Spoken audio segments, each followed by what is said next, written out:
Welcome, ladies and gentlemen. What a trailer that was. Fantastic stuff. This is the BCL Summer Cup, and I am Brett FX, joined here by Dalton. It's going to be a good one here today. Yeah, Dalton, I am very excited about our matchup here today. This is going to be VN versus Breakdown. And I believe this is going to be the first cast of the Cup as well. So this is like the inaugural cast. Yep, this is round one. Today we'll be seeing VN versus Breakdown. I'm very excited for this match. I think it will be a very interesting matchup. Well, I'm hoping so. I am definitely hoping so because you know what? We only play the best here on the stream. Putting all the pressure on the admins there for setting this up. Versus Breakdown, as you can see there on your screen. Beautiful. I gotta say, transitions here are just absolutely amazing. I'm loving this so far. This is actually the first time that I have seen this, so this is like mind-blowingly awesome here for Battlefield 4. Loving it so far, guys. But VN versus Breakdown on your screen. And let's go ahead and take a look at the rosters real quick. All right, so first roster there for Team VN is going to be Raslet, Uwu, Ronzi, Puff Fishy, Reason, Christopher, Squirrel, and Gull Gothic. Now, Dalton, anybody on this roster that's really screaming out at you? Well, I think there's a couple of players there, a lot of new players as well that are pretty inexperienced with 8v8. I see like Uwu, that guy, I have not seen him in the scout that much. Rushulet is also fairly new to the boat in 8v8, but I think they're both great players and I'm excited to see what they will pull off.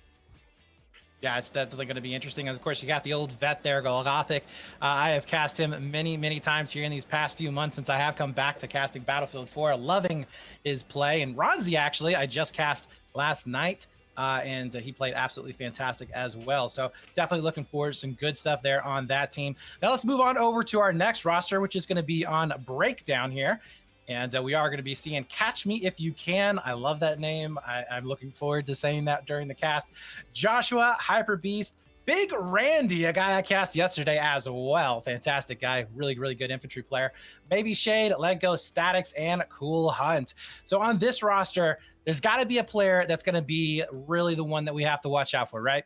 Well, I'm a big fan of Catch Me If You Can. Like, his name comes from his TVs, and he is just a god with the TVs. I'm really looking forward to see what he can pull off on Paracel.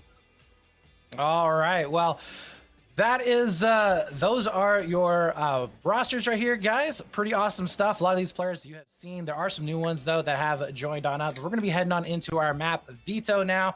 And out of the map pool, which is going to be all 9, we are going to be seeing who's going to be taking what. And what are you kind of what you think is going to be happening here? I mean, is there any team that's going to be favoring anything specifically? I feel like VN will go for infantry heavy maps. Like, we're thinking Hainan, Zavod, Hammerhead. And I think Breakdown will go towards a more vehicle heavy, like Dawnbreaker, Siege, or Paracel even. Okay. So you're thinking what, Rogue is just going to be kind of left out there on its own? I think neither of these teams will go for Rogue. I don't think Breakdown or VN have a main jet. I could be wrong, of course. Right. Well, that'd be interesting because, you know, Rogue, I haven't really seen in a lot of rotations for any of the matches here recently. I mean, it seems to be one of those maps that just kind of gets banned out almost automatically. So if it does eventually come up in rotation, possibly here today, that would be definitely interesting. Yep, for sure. I'm a big fan of Rogue. I love to play it myself as well. All right, so we are going to be seeing the first ban there, Hammerhead, going out. And as you said, that is going to be... Well, you actually said that was a very infantry-heavy map, am I correct? Yeah, exactly. So, I mean, are you just, you know, going by the fact that that cluster in the middle is just very infantry-heavy? Because, I mean, the vehicles do have quite the impact on the outside. Yeah, that's true, but I think like the middle flags would be controlled by VN, so that's why Breakdown decided to ban it. Okay, yeah, and we have seen VN do very well inside the middle of that map before in previous matches, so yeah, I kind of agree with you there. They do have some top-notch infantry players. Now, Breakdown does ban that out. We're going to be looking at what VN is going to be breaking out, and that will be Siege of Shanghai, so...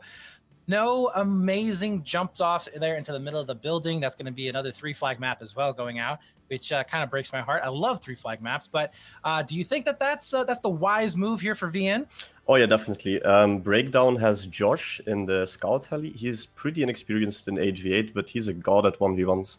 And Siege is really focused around that 1v1 at the opening. So I think they had a smart choice banning that map.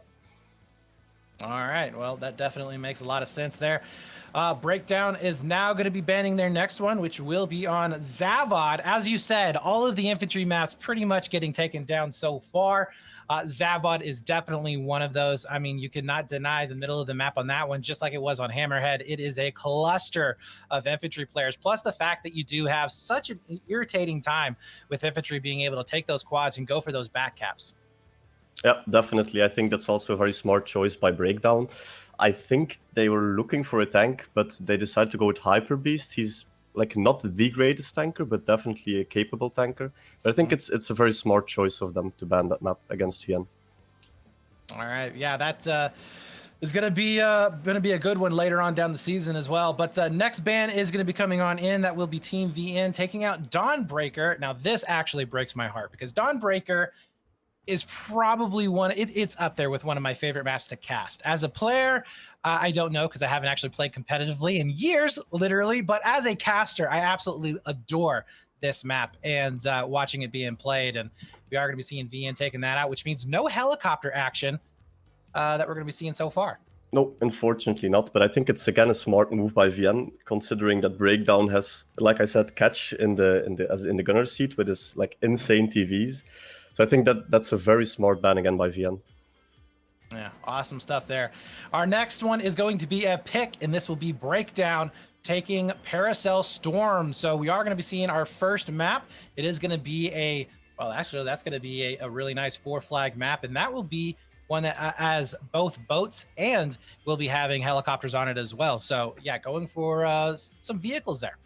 Yep, I think that's a pretty wise choice. I think it will be a very interesting matchup, considering both teams have decent heli teams, they have decent boats. Like I'm looking forward to seeing what they can pull off on that map. Now, as far as on that particular map, I do have a question real quick.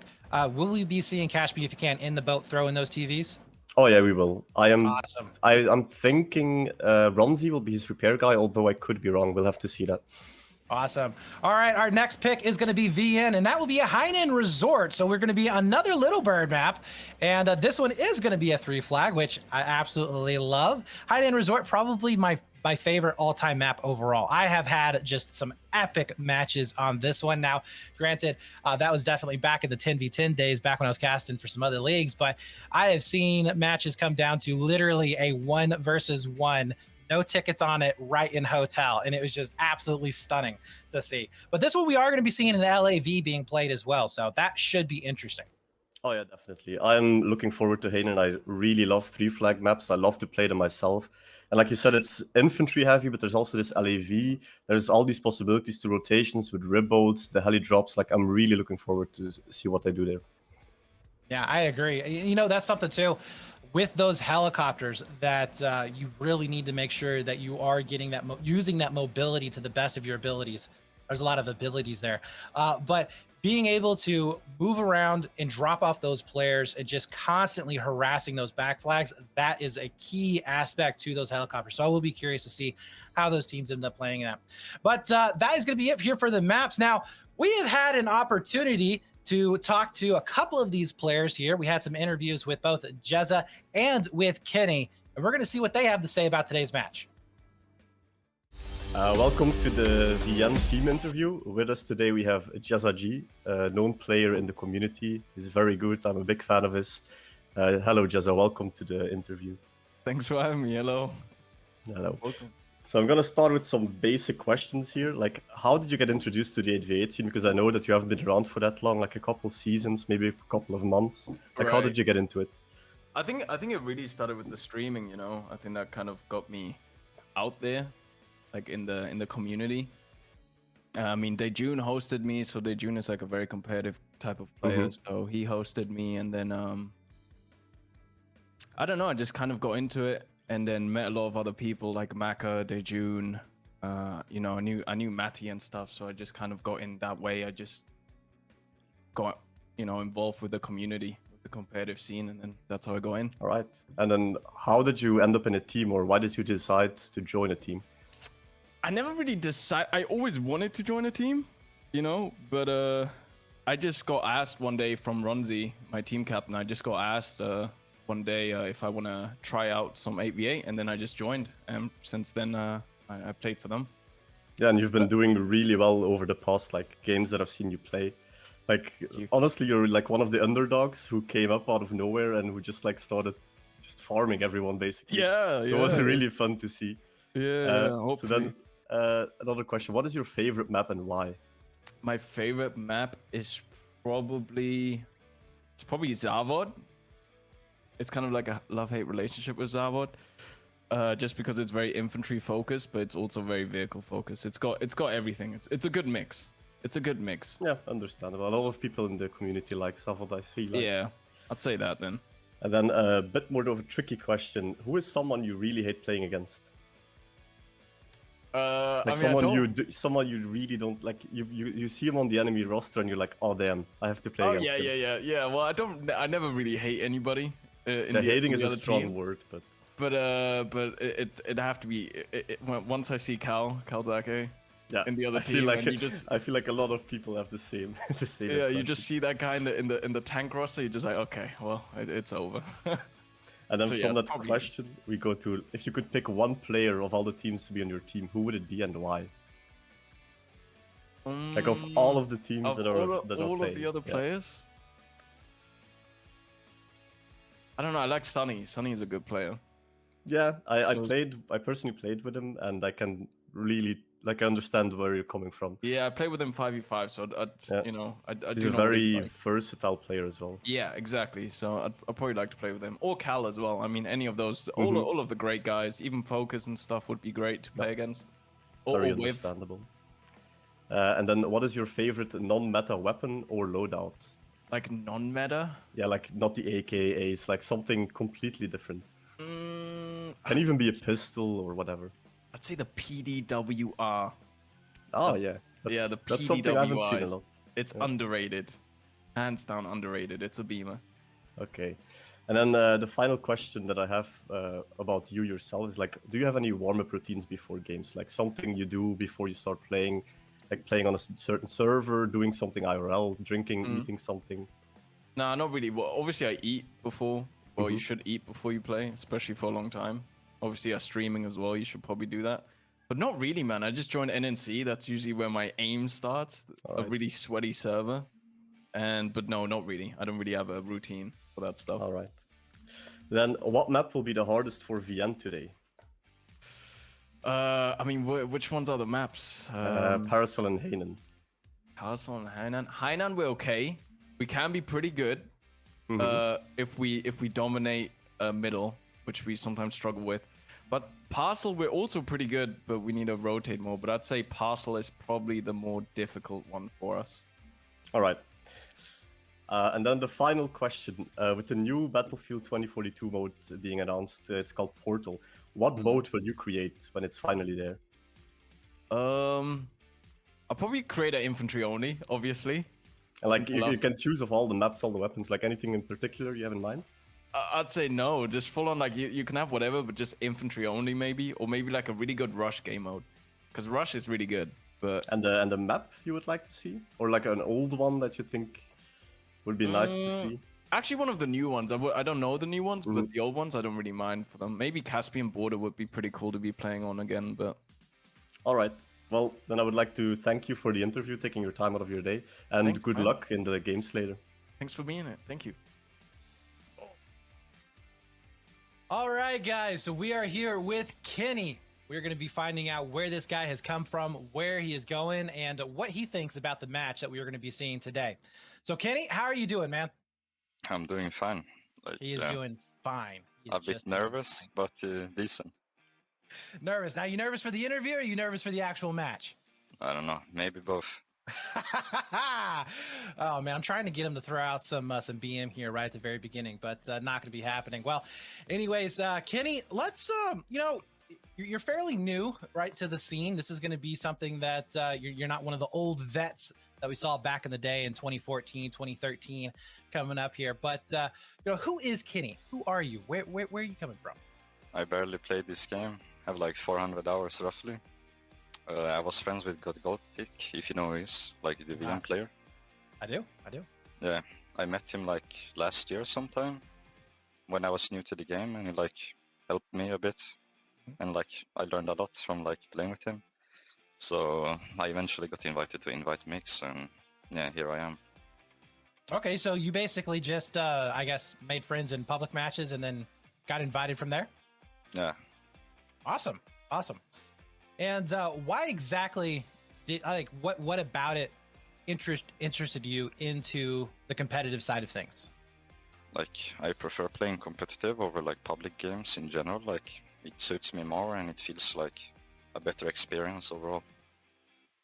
Okay, yeah, I totally understand that one, 100%.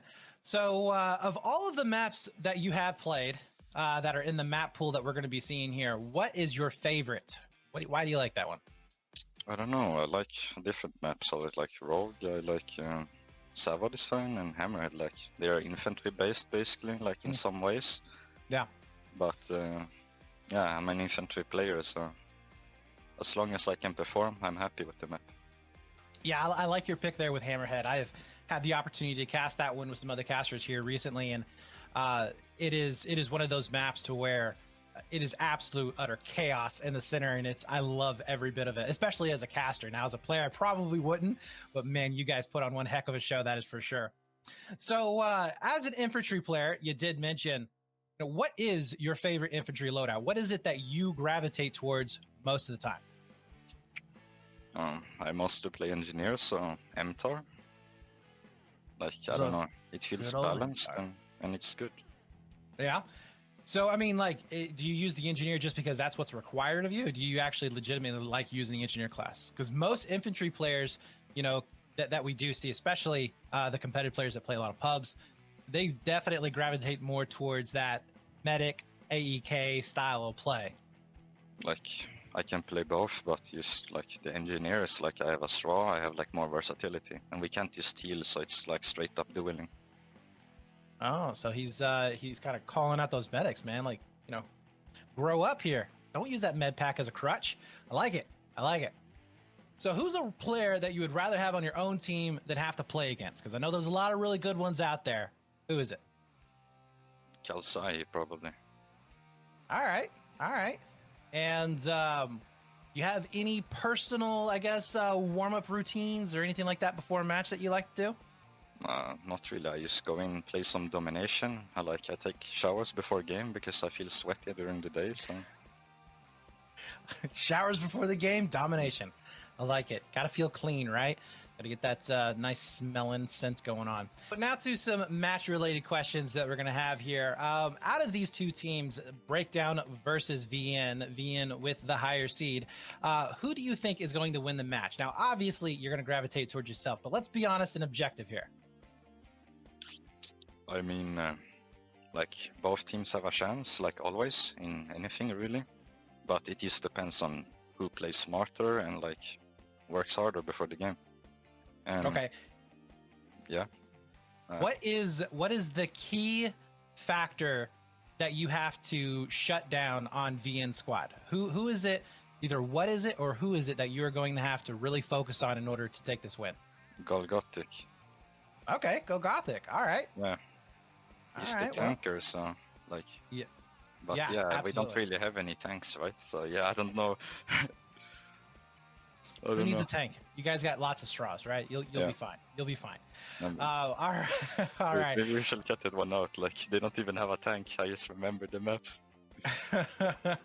So I guess, preparing for your opponent as a team, you're talking about how a very strong tanker that Gothic is. He is the guy that you're really going to be focusing on.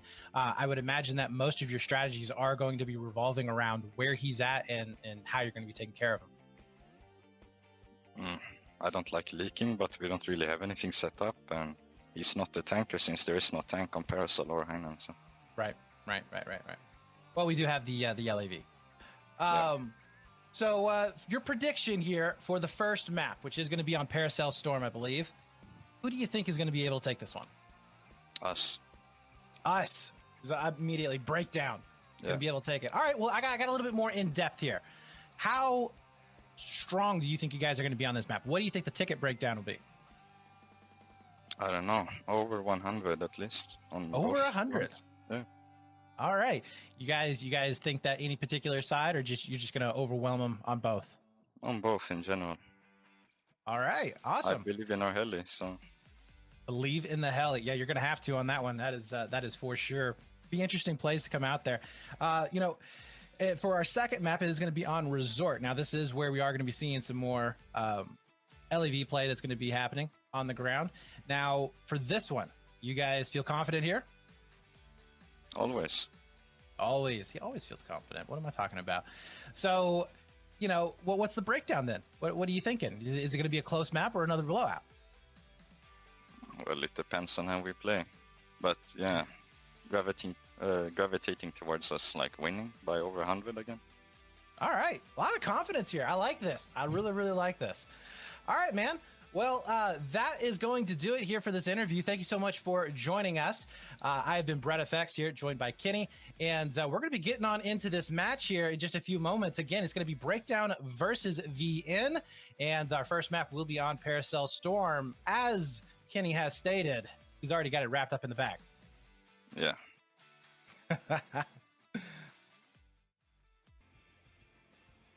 All right, awesome stuff there. Both of those players, interesting points of view there, interesting takes on the maps as well. I think both of them are going to be very confident with their abilities in order to take this win here today. So they're going to be clashing here. It's going to be awesome. So first of all, let's go ahead and take a look at our map overview of our very first one. It's going to be on Paracel Storm.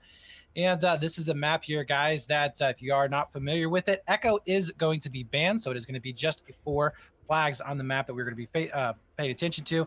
Boat at A is not allowed to be used. So we are going to be seeing just the boats that spawn in back at home. You can see the little birds there as well will be in use as well. We are going to be seeing Igla bans and DMRs not being used. And one thing that I think it's definitely common, obviously, if you're up to date with the competitive scene, you've been playing it for the last year or so, but especially back when I was casting 8s, we didn't receive a lot, was the rib boats. Dalton, the rib boats, they're going to be key here, especially with taking down those helicopters. Oh yeah, definitely. Rib boats are so important for rotations, but also like if the heli is dominating and you can like sneak up a rib boat like underneath him and you just hit him with that burst, it's game over for the rib boat, for the heli at that point. Oh, absolutely. Absolutely. So, making sure that they are going to be,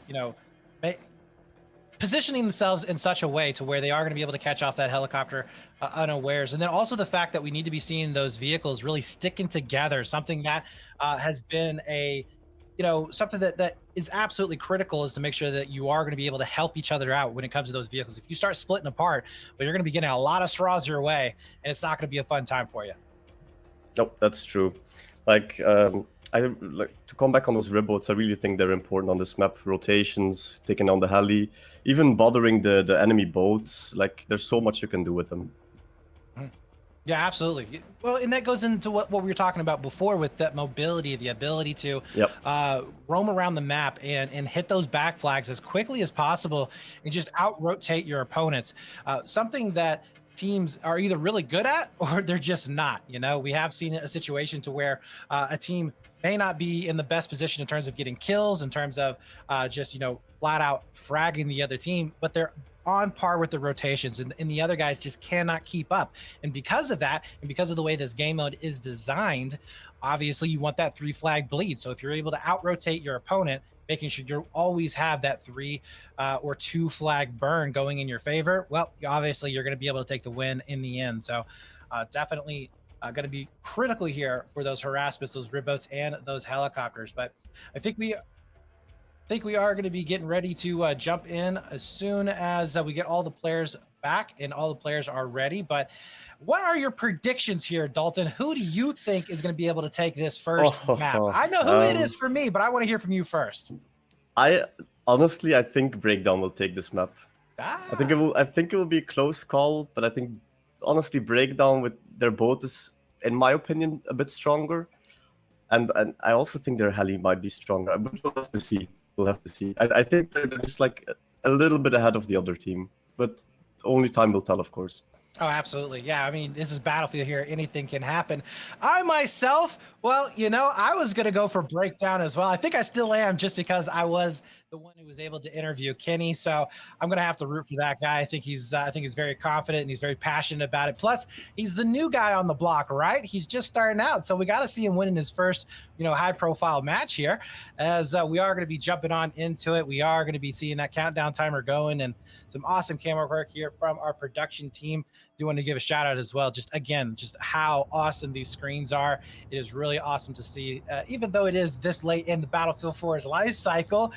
It is going to be gearing us up for some awesome, possibly 2042 action, which we may talk about that a little bit later on, just our thoughts on the game. But 15 seconds left to go before we get this thing a-rolling. Yeah, I'm excited to see what happens here. Like, the breakout will be interesting. I predict both helis will go to Bravo, although we could see something different here. Absolutely. So here it is, the start. We are going to be seeing those helicopters obviously jumping on in there, and we should be seeing some TV missiles also flying here at the very start, seeing maybe they can catch off a few of these vehicles. Yeah, we'll have to see. I hope these scout helis dodge the TVs, because if they do not, that's a big problem. We do see the boat for VN going Alpha, which is something I didn't expect happening. But as I said, both helis went Bravo. And we'll be seeing the like 1v1 with the boat in the background going on here. I predict both helis will stay passive, although they could try a push here. And we are going to be seeing just back and forth plays, but here's the real battle that I always love to see, and that's going to be the boat action over here onto that Alpha side. And it does look like it is going to be Breakdown coming out with the win. So they have taken down the boat. They will start to win out onto this flag, as well as there's a couple of infantry players who are still kind of hanging around, but this is a fantastic opening for these guys. Yeah, Breakdown lost the opening there. I didn't expect them. We also saw both the boats going Alpha, something I also didn't expect.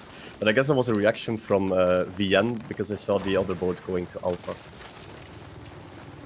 And right now we are going to be seeing, well, still, oh no, there we go. Both flags have been taken there into the center of the map. We do see the outside flags there for Breakdown, though it does seem like D is going to be flashing. And a couple of players are going to be just on the outskirts waiting for those spawns to jump on in. So Stingers are going to be out as well. So again, Iglas are not going to be allowed. All Stingers going to be used, and we will be seeing some straw uses as well. So, what's the difference, though, Dalton, between the Stinger and the straw? Like, why would you pick the Stinger? Because a lot of these... Oh, no! Oh, no, no, the Josh. little bird gets taken down, Josh! That is a huge mistake. Yeah, so that answers your question right there. So the straw is good to hit like a nice shot onto the heli, but the Stinger provides pressure. And as you see, pressure was what killed Josh right there. He got under pressure, he made a mistake, he hit the rock, and he crashed. That's why you would use a Stinger over a straw. And a fantastic way to spot that out. So, yeah, sorry there, guys. At the very beginning, we did have the teams flip for just a few moments. But, yeah, VN on the Chinese side. US will be team Breakdown, as a really nice play coming in from Reason, using that P90 to the best of their ability. Another weapon that we have seen really come into its own here. I would say, for me anyways, recently in the last year or two, is a really solid engineer's weapon. Oh yeah, the P90 is just a beast. Like, there's no need to aim down sights with a weapon. You can just hip fire at anything, at anyone, and it will just beam. Like, that's just what it does. It's crazy. Also, it has a pretty high rate of fire, a high ammo capacity. So just a really good weapon to use. And we saw a TV coming in there. I was about to say, was that Catch Me throwing a TV up there for a guy? That was Catch throwing a TV, exactly. That is awesome. Oh, man. So, yeah, he is going to be able to basically just take down any kind of pressure that you have.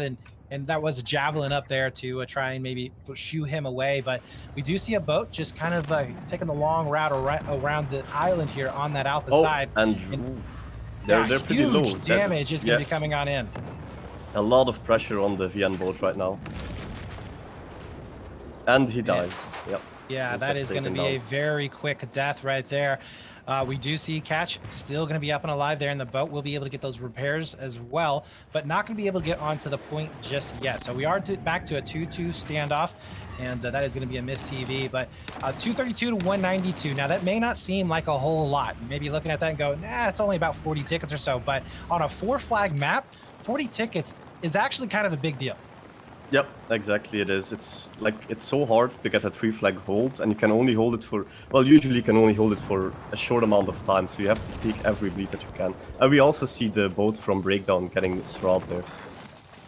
Yeah, that was Rustlet there, able to take him out. So no boats are going to be on the map for the time being. We do have Uwu, though, going back and forth in the helicopters. And if you guys don't know, the Z11 does have a slight disadvantage to that little bird, just in terms of handling and hitboxes. So it's not massive, but it is enough that if you have two really good pilots, it can make that difference on who actually wins out in that fight. So that Z11 is going to have to back on up and play very, very passive and making sure that he does have some support at the very least when he goes in for those fights. Yeah, the Z11, as a scout pilot myself, the Z11 is hated upon by many scout heli pilots. It is such a pain to fly. When you hit something, it usually just instantly dies and crashes.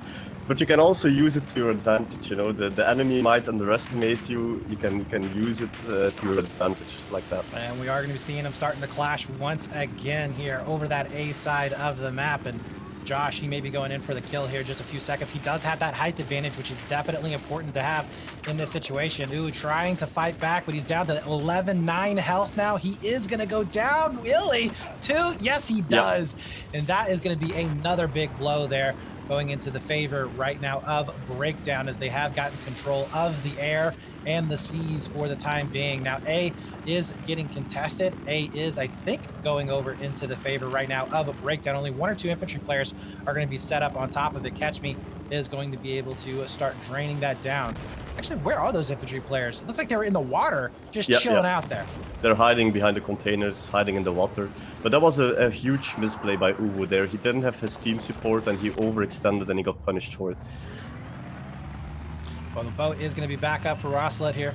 Where are they going to be positioning themselves in? Does look like the south side of the map has been taken over here for VN. As we will be seeing C and D in their favor, but it does look like Charlie is quickly getting burned down right now. Yep, we see a lot of members on Charlie right now, contesting it, trying to fight over it.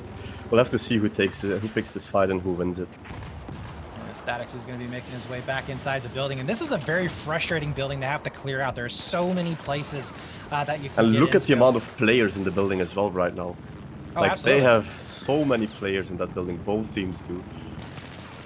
Yeah, this is one of those moments where if you have a boat up and you can get some splash damage in there, just start pounding the walls, this is going to be helping him out quite a bit. But it looks like that's not going to have to happen, as C is going to be going over towards Breakdown. Now we are transitioning back over here towards that A side of the map. It's been a big push coming in here for VN, as Rustlet trying to do all that he can with those TVs. We do see those stingers out once more, as you said, just putting that pressure on the helicopter, making sure it shoos them away, and they're not able to get in on the fight. Yeah, at this point they have two stingers on Alpha, which I think is a bit of a misplay, since they also have an enemy boat coming in, so there's only one stinger needed right here. And we see the boat the heli's getting disabled to. And Joshua picks off Uwu and wins the fight. Let's see if he survives. Josh survive? Nope, Did he get taken down? Dies. That is huge right there. So Josh ends up going down, no helicopters whatsoever. So fair trades going in, no advantage for the air. And we do see that 2-2 flag standoff. A did go into the favor of VN. We were not able to see Team Breakdown being able to take care of that, but both boats are still going to be up, still going to be running. But I think that infantry there that's going to be on the island, that's really what's going to be causing the problems here for VN on A. Oh yeah, definitely. We see the infantry starting to fight each other now. It will really depend who will win this boat fight. Like, what inf will die and who will win. Like, who gets the most support here, and it can really go both ways at this point. Right. Rustlet, he's going to have to back on out of his own boat, get some repairs on as quickly as possible. Fishy, though, does pick up two with the straw. Not sure where that was at, if that was the boat. I think it was. So not going to be seeing Breakdown able to attack there. VN does hold on strong to A. That was a critical play right there, because it did look like we were going to be seeing that boat getting pinched for just a few moments, but not going to be the case. Now Reason, he's going to be set up here with his squad mates, pushing down into that Bravo side of the map, and he should be able to catch out maybe one infantry player transitioning down. Didn't quite see him there through the fence, but this B site now going to be getting heavy action in just a few moments. Yeah, we see both teams fighting over Bravo. We also see Delta blinking on top of the scoreboard right there. So we'll have to see who takes these three flags right now. Like, Vienne has like 50 tickets that they're behind. That's like a pretty substantial amount, but Yep. it's been going back and forward pretty well at this point. Oh, yes, it has. And oh man, Rustlet, he is getting pounded from every direction right now. Trying to take some pot shots there at the helicopter, but nothing is really going to be connecting just yet.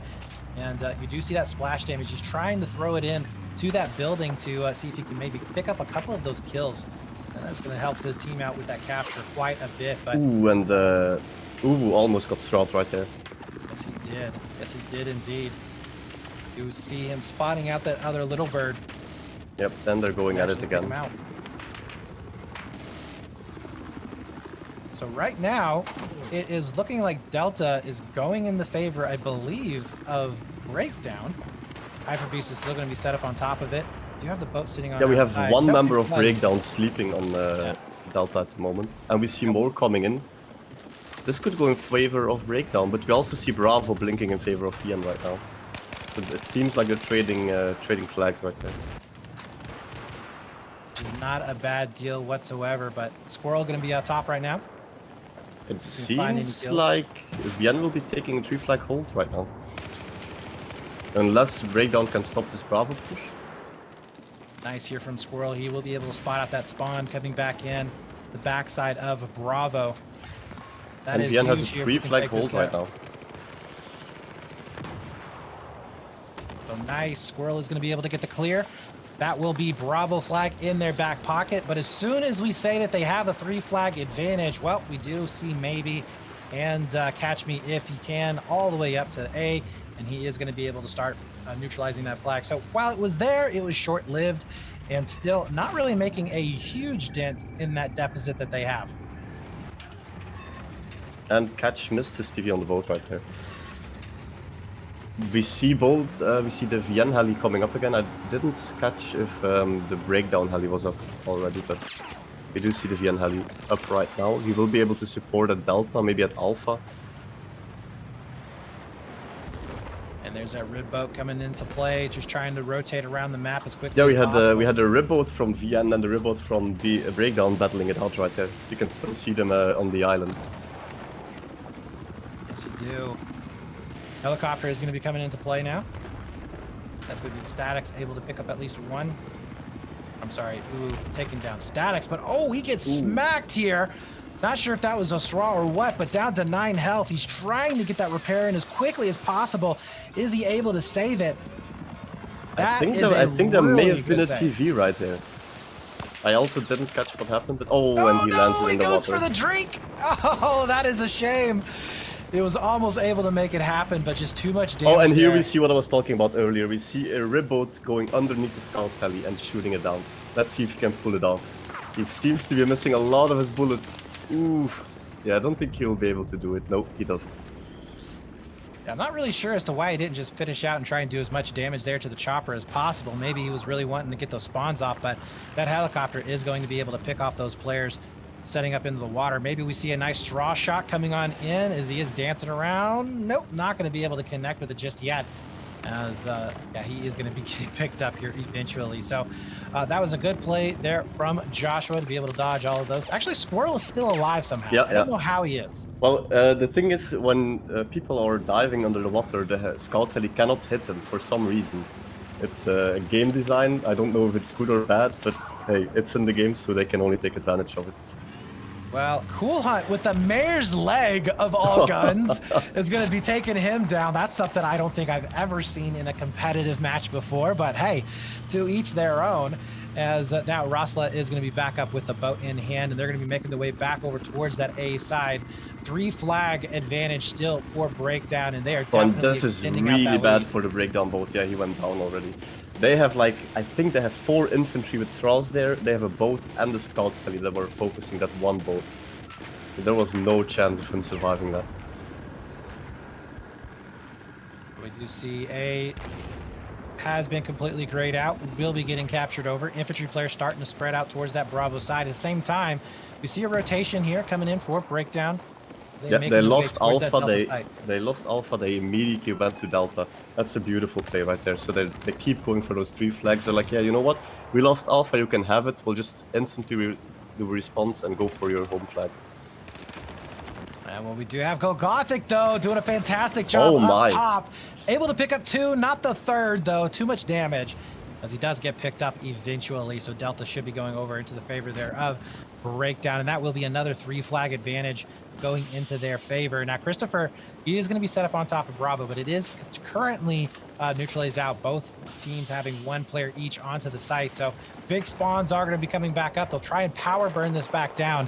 Again, just really stopping the bleed at this point. But, you know, right now we're almost doubling that score. Actually, I think it's a little bit more than doubling that score. Yep. What is it that we need to be seeing from VN here to try and make this comeback? Because obviously, well, they got to do something soon. Yeah, their heli is up, and I don't think it is the right play of their heli to go to Bravo right now. He should be going for a Charlie Delta rotation, calling out the spawn, dropping a guy on the roof, and assisting that player to cap the flag. I think that would have been the right play here. But maybe what he's doing right now works as well. We'll have to see. We shall see indeed. You do see Bravo and Delta both going to be getting flashed. Big push onto Delta there. Immediately as they lose it, they're going to be rotating back on top of it, but is it going to be enough here? Reason is going to be set up on top of that Bravo site. Nice pickup there onto Randy. We'll be able to take him down. Real quick, bring up the scoreboard. I would like to see how some of our infantry players are going to be faring versus our vehicles, if we can. So, yeah, so we are going to be seeing, you know, Joshua over there, 15-9. A decent job there. On the other side, though, for VN, really nobody is standing out. I mean, you got Puffyfish going 13-16. He's up into double digits, but other than that, I mean, nothing too crazy to talk about. I would say this is like a scoreboard of 2 equal teams. You know, they're fighting toward each other. No vehicle, no player is like overly farming. Nice. Or that was a nice push. Yeah. But like I was saying, there is no player that really like stands out in kills or deaths or anything like that. So I think it's a very, very equal matchup. Well, right now, it does look like the slight edge is going to be Breakdown here. And Wu back out with that TV, will connect. Nice hit, as he is going to have a lot of reps on him, making sure he is going to be staying up. But he's going to be basically in a 2-on-1 situation with that helicopter, able to throw down some missiles, as well as the other team getting some TVs out from his boat. But he is doing all that he can to stay up, stay alive here. Yeah, and one rep guy from VN got taken out already. So we'll have to see if he survives this or not. And Hyperbeast actually, I think he's using the tow missiles there. I'm gonna try and jump out and switch out. Is it gonna he be got fast killed, enough? yeah, and the breakdown boat gets destroyed there. Yeah, it was not fast enough. I think Catch Me was gonna try and throw a TV there towards the end, but a lot of reps going down on that boat. I think there was 2 of them there towards the very end. So that's a lot of repair that you have to break through. Unfortunately, just not going to be going their way. But VN right now, they are looking to try and come on back. And, you know, it's never over until it's over. I know that is a cliche, but it is absolutely true in the Conquest format. As you do see 3 flags up now for VN, 130 tickets for Breakdown, as they do have a lead, but it is starting to dwindle. Yeah, we see VN coming back bit by bit right here. Charlie and Delta are blinking, both flags are being fought over. We'll have to see, like, currently VN has the bleed. As long as nothing gets neutralized, VN will keep leading Breakdown, so it's only in their favor to keep the fights going as long as possible. Absolutely. But, you know, because this is an overall ticket advantage, it does absolutely matter for the next round, especially. Oh yeah, to definitely. Make sure that we are going to be seeing them drain as many tickets here this round. So even if they don't win, it is absolutely important to just not give up and make sure that you are fighting for every single one of those tickets. And we are going to be seeing right now Ronzi, he is going to be trying to get that splash damage down like we were talking about before, just to finish out, clear out that building. It's so tough to do, but he does have the backup here of his helicopter, the Z11. As Delta is still getting flashed. I think it is now safe. They have been able to clear that off. Yep. We are going to be seeing a rotation. Yep, we are going to be seeing a rotation down there onto that C flag as well as to Bravo. So this is going to be another 2 flag hit coming on in. Yeah, we see... Oh, this might be a full cap for VN. Oh no, we see Breakdown going for Alpha as well, but it's looking very bad for Breakdown at this point. And this is what they needed to do. This is what needed to happen, right? Come on back, get that 3 cap. Exactly what needed to happen. The vehicles were taken down. All of a sudden, that 75 ticket lead is all down to what, about 15 or so? That is absolutely massive. as now we are going to see him Breakdown trying to get onto that A flag as fast as possible. B is going to be flashing. It's only one player actually for Breakdown who is here, Yeah, this is and he looking does get really taken bad. down. This is looking really bad for Breakdown right now. They do have their both backup going for Charlie, but if Vian manages to trade Charlie for Bravo, then they still have a 3 flag hold. For those of you who are wondering, if you're watching the kill feed and you're like, man, why is everybody suiciding all the time? The reason why they are suiciding is because they're basically dead spawning. I'm not sure what you guys call it now, Dalton, but back when I was playing... It's basically redeploying. So exactly, you're just redeploying.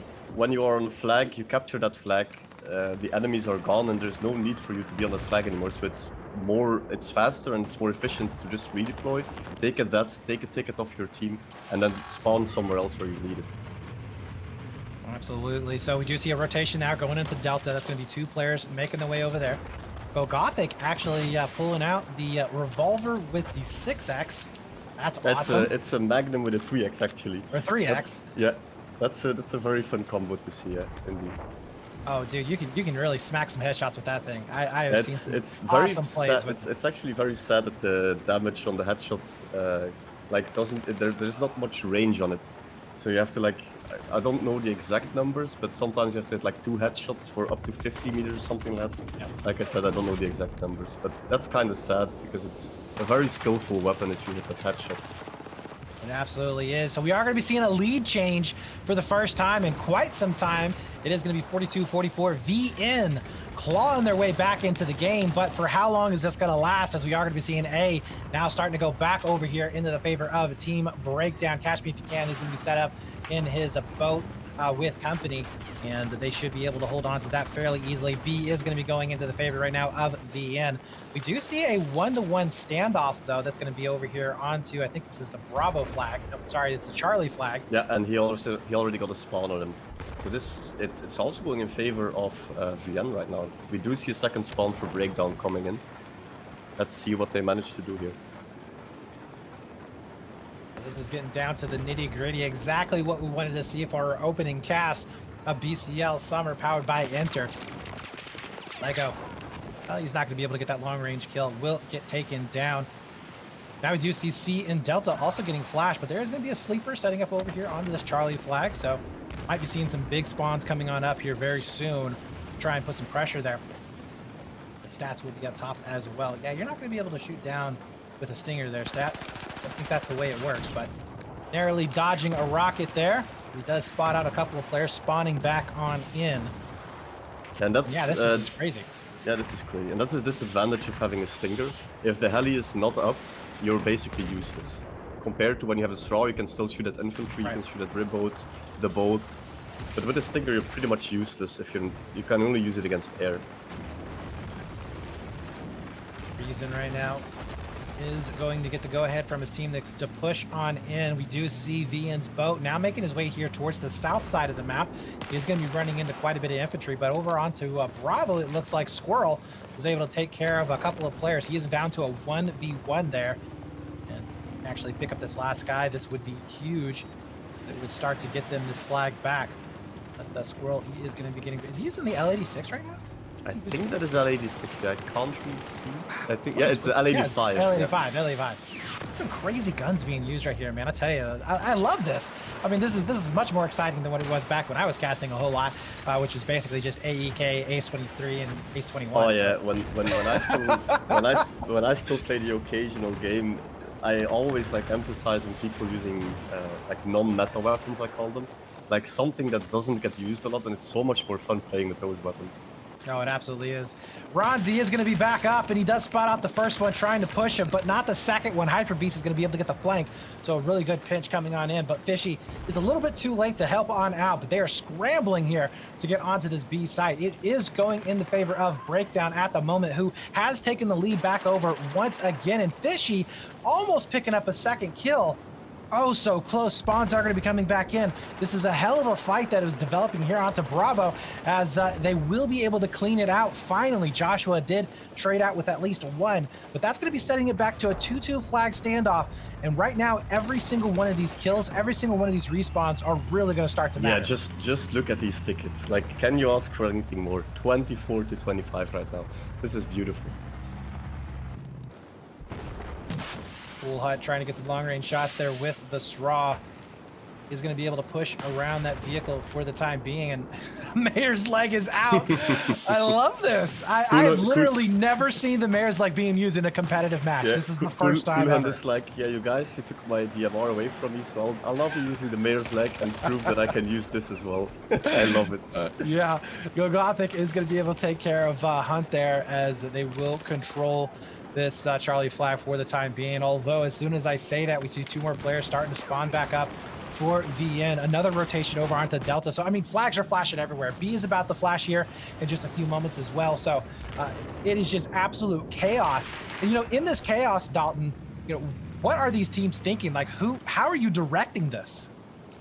Well, directing Paracel is very interesting. It is usually chaotic, but if you have a scout tally calling out drops, doing rotations, you have like a good in-game leader. Like, for example, when I played back in the day with Combo, it was a great boat, and he was like constantly calling out rotations. Guys, go there, go there. And then it's like there's this structure in the chaos. You know, that's how we always call it. It's very chaotic for us, but there's like structure in the chaos. It's something special and something everyone should experience. It absolutely is interesting. We did see a battle up there on the top side on B with some infantry players making their way over towards A. Also seeing a rotation here onto Delta with the boat. And see if they can actually cause some damage here. 12 tickets now to 18 with VN in a very slight lead. And right now, also, we got to remember too, dead spawning or going for the redeploys, that is going to be detrimental to your team. But that's a huge kill onto the boat. Oh, yeah. Catch me if you can. That is an absolute huge play. It will allow them about 60 seconds or so of dominance in the water, and they are going to be able to put on some massive, really just harassment on a lot of these flags now with this mobility that they are afforded. But 2 players are going to be spawning back in on the sea. A lot of straws are going to be coming out. Joshua going to see if he can try and take care of it, but Catch Me If You Can does end up going down, so now Russell is going to be able to answer back with killing the boat. 9 tickets now to 11. No flags are owned by VN. A Breakdown doing a fantastic job, possibly capping over onto B, which could be the dagger that seals this map. Yeah, looking at the timer as well, they only have 3 and 30 seconds left. That means that they've been fighting for 27 minutes. Like, this is crazy for Paracel. Oh, this is it. This is it. Can they actually get a neutralize? They do with 1 ticket left. Bring up the scoreboard real quick. Let's see how many people have spawned back in. Let's see how many people we have left. So we got 3 people that cannot spawn in for VN. Now 4. Let's go back to the screen and watch out and see where we're actually going to be seeing these fights developing. It is going to be over here onto A. 4-1 lives, guys. You have to remember every single spawn matters. Russell does end up going down. This is absolutely massive. 3 tickets are all that's going to be left. So the spawns here for Breakdown are going to be crucial to make sure that they kind of hold off on them. But Delta is going to be neutralized, and I think Delta might be getting capped over here from Breakdown. The last player that I think does end up going down. There are 2 more left on the top side of B, but the helicopter, yeah, not able to stop it from happening. So with 3 tickets, we will be seeing Breakdown with round number 1.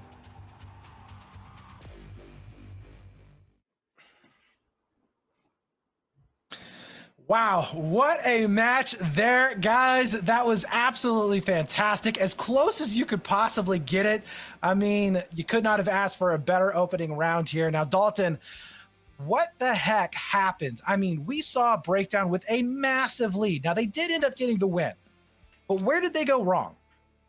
I honestly, VN just started picking up the pace mid through the round. They just started doing a better job. They started rotating better. They were winning gunfights. They were coordinating better between the heli and the boat. And that's basically what won them the round and what brought them back.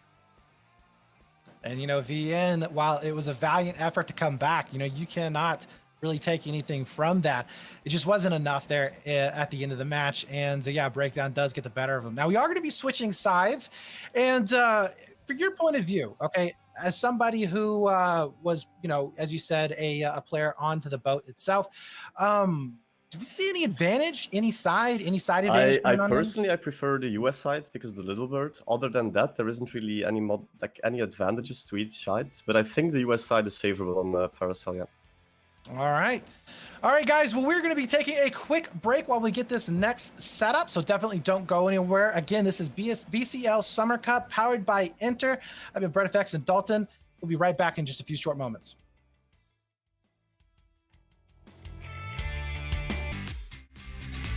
All right, guys. Well, we are back, and this is going to be the second round of our first map, Paracel Storm Breakdown versus VN. Now, if you are just joining us, or if you joined late in that match, obviously saw amazing last couple of tickets there. Something that we don't see too awfully much, but came down to 3 for round number 1.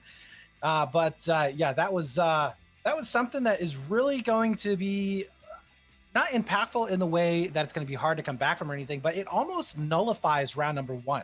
I mean, you're almost completely resetting the board to see who's going to be able to take this map. Yep, that's exactly what happens. The 3 tickets, they can matter, but they most likely won't. But we'll have to see. Like I said, the US side is favorable here, so we'll have to see what VN can do. Absolutely. Now, you did mention before the break that you think that maybe the US side has a slight advantage just because of the little bird, and that is going to be the side that VN will be taking over. Now, is there going to be any kind of maybe strange breakouts or any kind of rotations that we're going to see right at the very start that VN might try and do to throw off the other team? I think they might throw a ribboat under the heli at the start, like turn it around, let it go around the island, and end up under the heli. But we'll have to see what happens there. Yeah. I don't know what to expect from these teams. Like last time, there was a very weird thing happening, so we'll have to see. All right. Well, definitely looking forward to that. As you said before, no player really standing out all that much, and that's really the sign of just fantastic teams that are going to be going at each other, and really an even match all together. Which I mean, obviously, you can see that within the score. So definitely looking forward to this next round. Now, I think that we are just waiting for our players to go ahead and ready on up before we get these things going. But now that we've seen round number 1 going by, all right, Dalton, both of our predictions were breakdown. In chat, definitely post up who your predictions were in chat. We would love to see them. But who do you think now is going to win round number 2 after what we just saw? It can really still go both ways. I think if Breakdown can do what they did at the start again, they could win it. But if they lose their focus again, and if they get overwhelmed by VN's rotations, then they will lose like they did last round. Yeah. All right. Well, yeah, I kind of agree there. Towards the middle of the game, VN was just absolutely out-rotating. But I think, you could say the same at the very beginning. Breakdown was looking very good on their rotations. I think it was just maybe they got kind of out of sync. I'm not too sure as to how the calls are going for each of those teams. But, I'm going to have to stick to my guns and say that Breakdown is going to be able to pull it out. I think that they are. Even though that they are on the side with the Z11, and maybe that does have an impact. I got a feeling that Breakdown's going to be able to pull this one out, and VN is going to be coming close, but just not quite there. All right, so the game is up, and we are going to be getting this thing rolling in about 44 seconds. So again, chat, let me know, who do you think is going to be taking this one? Is it going to be VN, or is it going to be Breakdown? I would love to know, as obviously Breakdown is going to be the one who does take it because I'm the one who predicted it, and that's just how it goes because, big brain plays right there. But yeah, thank you all the guys for joining us once again.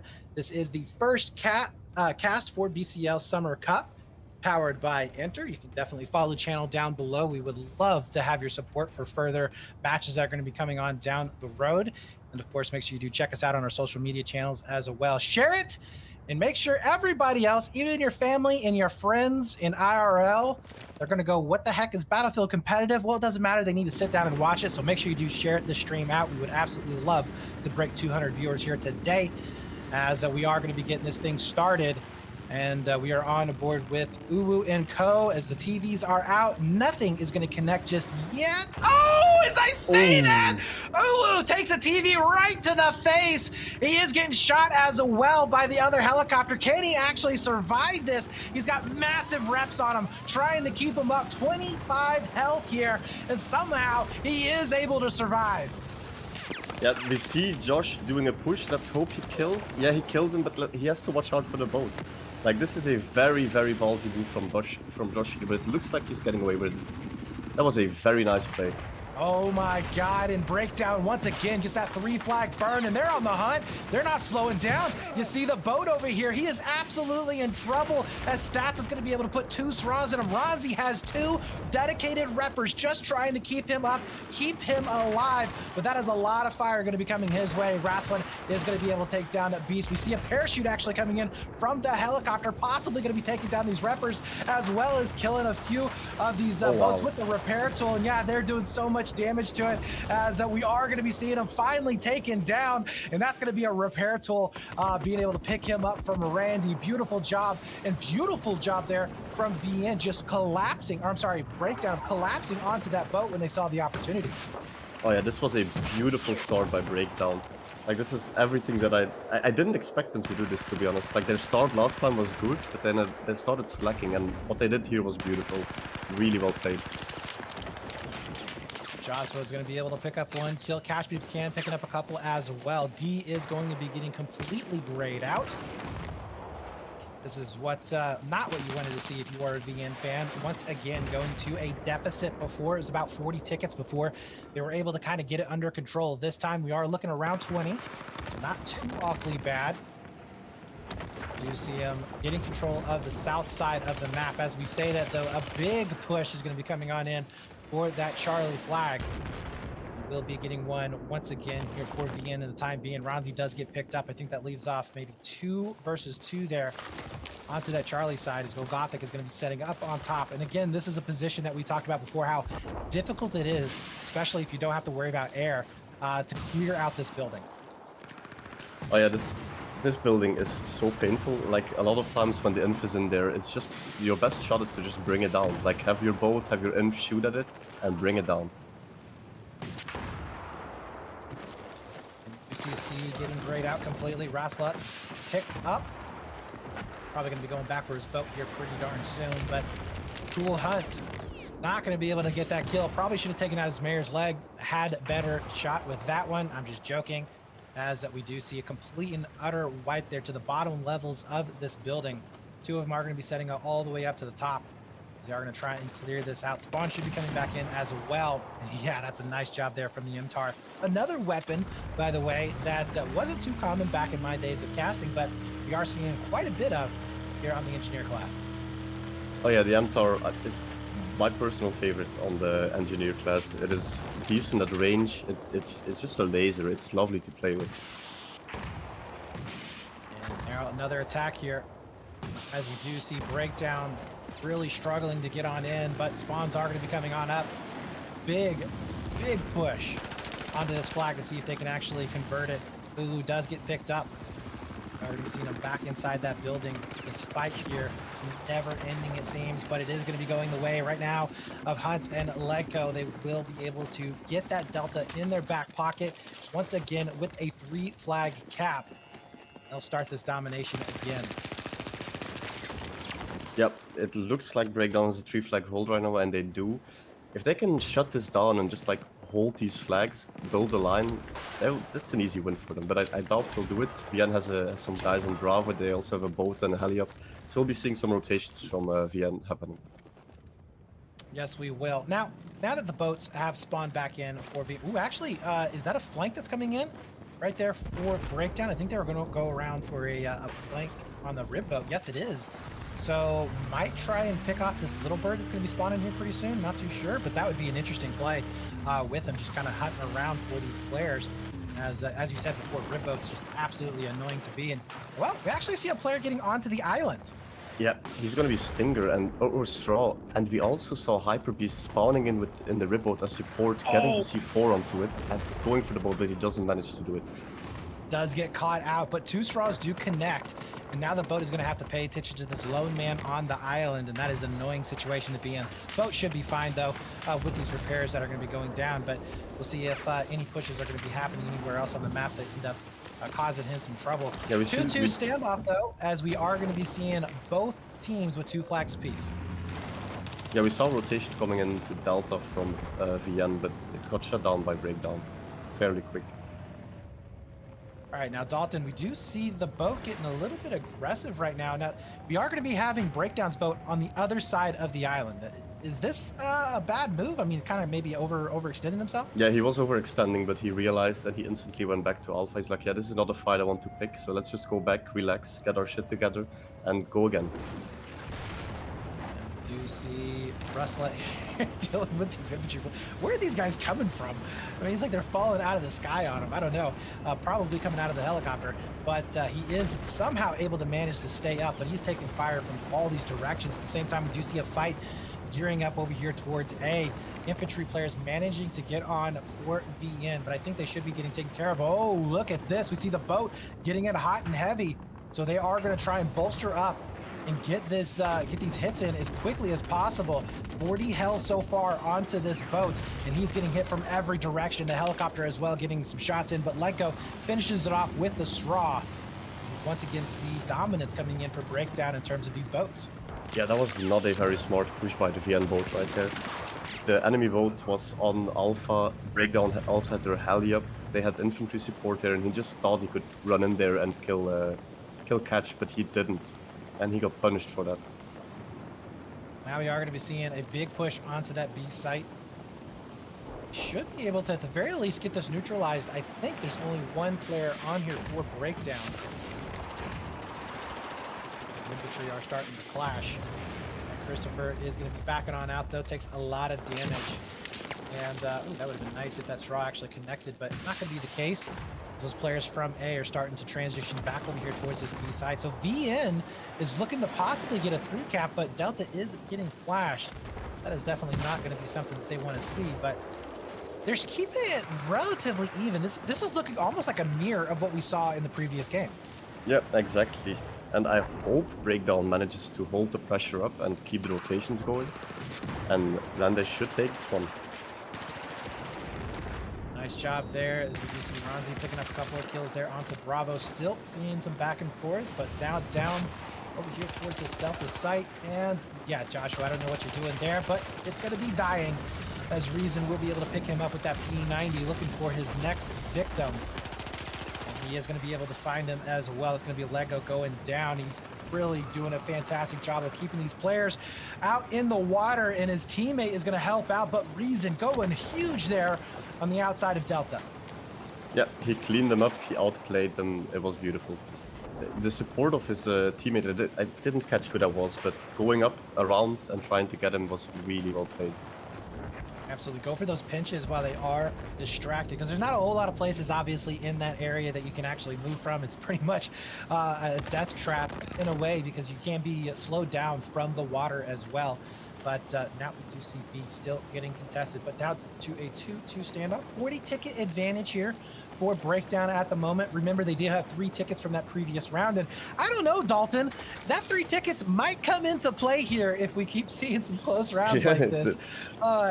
It would be amazing if we did, as now infantry are just starting to clash here on these buildings. Now, here's a question for you. These buildings on Bravo, is it worth it to try and just go ahead and blow down as many of these walls as possible? Because, you know, if you are going to try and defend this, obviously you're taking down your own cover for later on in the map, but does it really matter? It does. It really does. Like, the cover that those buildings provide are crucial, but at the same time, like, it's you have to sacrifice something to gain an advantage, right? So it all depends on the situation and what's happening at the moment. But it could bite you in the ass later on in the game. And we do see TV hitting the Breakdown scout heli right there. Yes, it does. Nice connections coming in, as these boats are going to be trading blow for blow. So far, Breakdown still going to be winning just narrowly, though. Their helicopter did get repaired, so they're not going to have to worry about not having any air whatsoever. As Cool Hunt is going to be up on top of this sea site. They are going to be able to have a steadfast defense so far. 2 more players are going to be making their way back in, though. See if they can actually win out on this fleet. And it looks like what you were saying about the mirror part is coming into play again. Like, this is exactly the point where Breakdown started losing last round, and it's what's happening again. We see them lose gunfights, getting auto-rotated. Yeah, I think this is going to be another close one. See if that's going to be the case or not. Breakdown still holding strong here onto that Charlie flag, but we do see him completely taken down out of the lower levels of that C site. And Delta also going to be flashing. But I think the real key here, Dalton, is the fact that we haven't seen a lot of success to the north side of the map for VN. They're starting to flash A, but really, it's just been these southern flags that have been kind of trading in and out. Oh yeah, that's very true. We haven't seen a lot of successful pushes onto A by VN. Like the last push they did was against A both and the scout heli and 3 infantry, so they instantly got stopped. And we do see Uwu getting the push onto Josh. Josh is disabled, he has some reps and he gets destroyed. And while we're saying that VN did manage to neutralize Alpha, it seems like it's going in favor of them, and it did. Did indeed. Big parachutes coming in onto Bravo here. They definitely need this. Is that 3 flag? It's going to start adding up those tickets more and more and more. Who is going to be back up in his helicopter here, dodging rocket after rocket. That was 3 of them we just saw on your screen, as he is really having some trouble of making any kind of headway here. Parachutes are going to be coming on in, but you do see the building collapsing, actually killing one of the players that just parachuted in. That's not what you wanted to see, as you do have one surviving in the actual trenches, but does get taken down.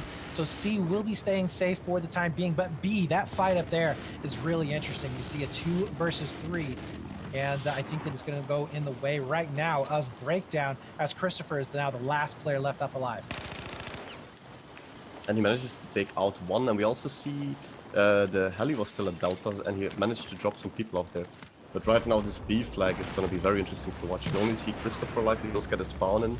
He's getting pushed by 2 guys right there. He manages to take out 1, and he manages to... Oh no, he gets destroyed by Catch.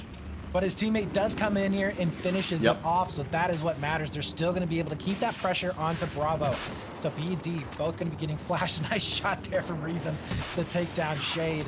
And they are going to be trying to clash here. That building is going to be coming down, I think, here very, very soon, as those players starting to evacuate it. A helicopter is a backup as well to try to provide that support for BN, but there's nobody on the ground anymore, so he is going to have to go ahead back on out. A is going to be in favor of VN. Delta, funny enough, looks like one of the players did die, so nobody is actually capping that flag. No one at this point is capping. We do see rotation from VN going to Delta. The heli gets taken out by the breakdown heli. Yeah, this is a very interesting match, to say the least. VN is just having so much trouble. It's like they just don't know where to go. Every time they make a rotation, they got to worry about a back flag. They just don't have the players. It's like they're playing almost down a man, and they just don't have the resources to cover the entire map. And like Breakdown, who seem to be just really on point with every single place that they want to push. As soon as it looks like, okay, we're going to be able to get this 3 flag, we're going to be able to get a little bit of headway, boom. Breakdown ends up capping it out or neutralizing the flag, and completely nulls any kind of progress that we were seeing coming out from VN. Now we do have an interesting setup here. A and C are owned by VN. Breakdown now making a 2-headed push for both of these flags. And I think the key here is the fact that Breakdown is always on the attack. They're always the aggressors. Yeah, and what Breakdown is doing is very smart. Like they're defending flags, but they're also having a backup plan of rotating to another flag. So if they fail to defend the flag, they can immediately get all the people who died on that flag and redeploy them onto another flag. So it's constant rotations. Like if they lose something, they instantly react to another flag, and that's what you want to see on this. All right, Shade, show us something special here in a 1v2. He spots out Fishy, but all of his bullets go into the railing. That's not what you wanted to see. And I think all of his teammates have pretty much been wiped out. We do see rotation coming in for Randy as well, try and get onto that B flag, but this is Breakdown is happy with this, Dalton. I mean, they are perfectly okay with keeping this at 2-2 flag setup and just going for these kills. Yeah, exactly. This is VN's part. Like they have to react. They have to do something here. Randy does end up getting picked up there from behind. Fishy doing the work that he needs to in order to keep his team still in this game, as we will be seeing him finally going down, and almost a second kill going to be coming in there for I think that was Hyper Squirrel, as we will be having B now firmly in the hands of BN. Did see some interesting plays over there on the island. I don't know if you saw that, but that was down. Yeah, and what you were saying earlier that Vienne didn't manage to access Alpha Bravo. Now got turned around. They don't have access. They have access to Alpha Bravo, but no longer to Charlie Delta. So they switched positions on the map, and it's very interesting to see that happen. Yes, it is. And, ooh, nice shot going to be coming in. 45 health now left on this Z11, and he is going to be having to back on up.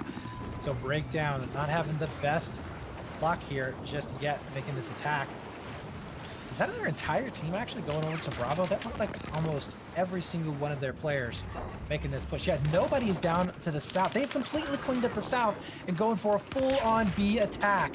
This is absolutely crazy here from Breakdown. They have that ribboat also. They have all their team on Bravo, and they have that one ribboat standing by Delta, getting ready in case there is rotation from the enemies. That's really smart.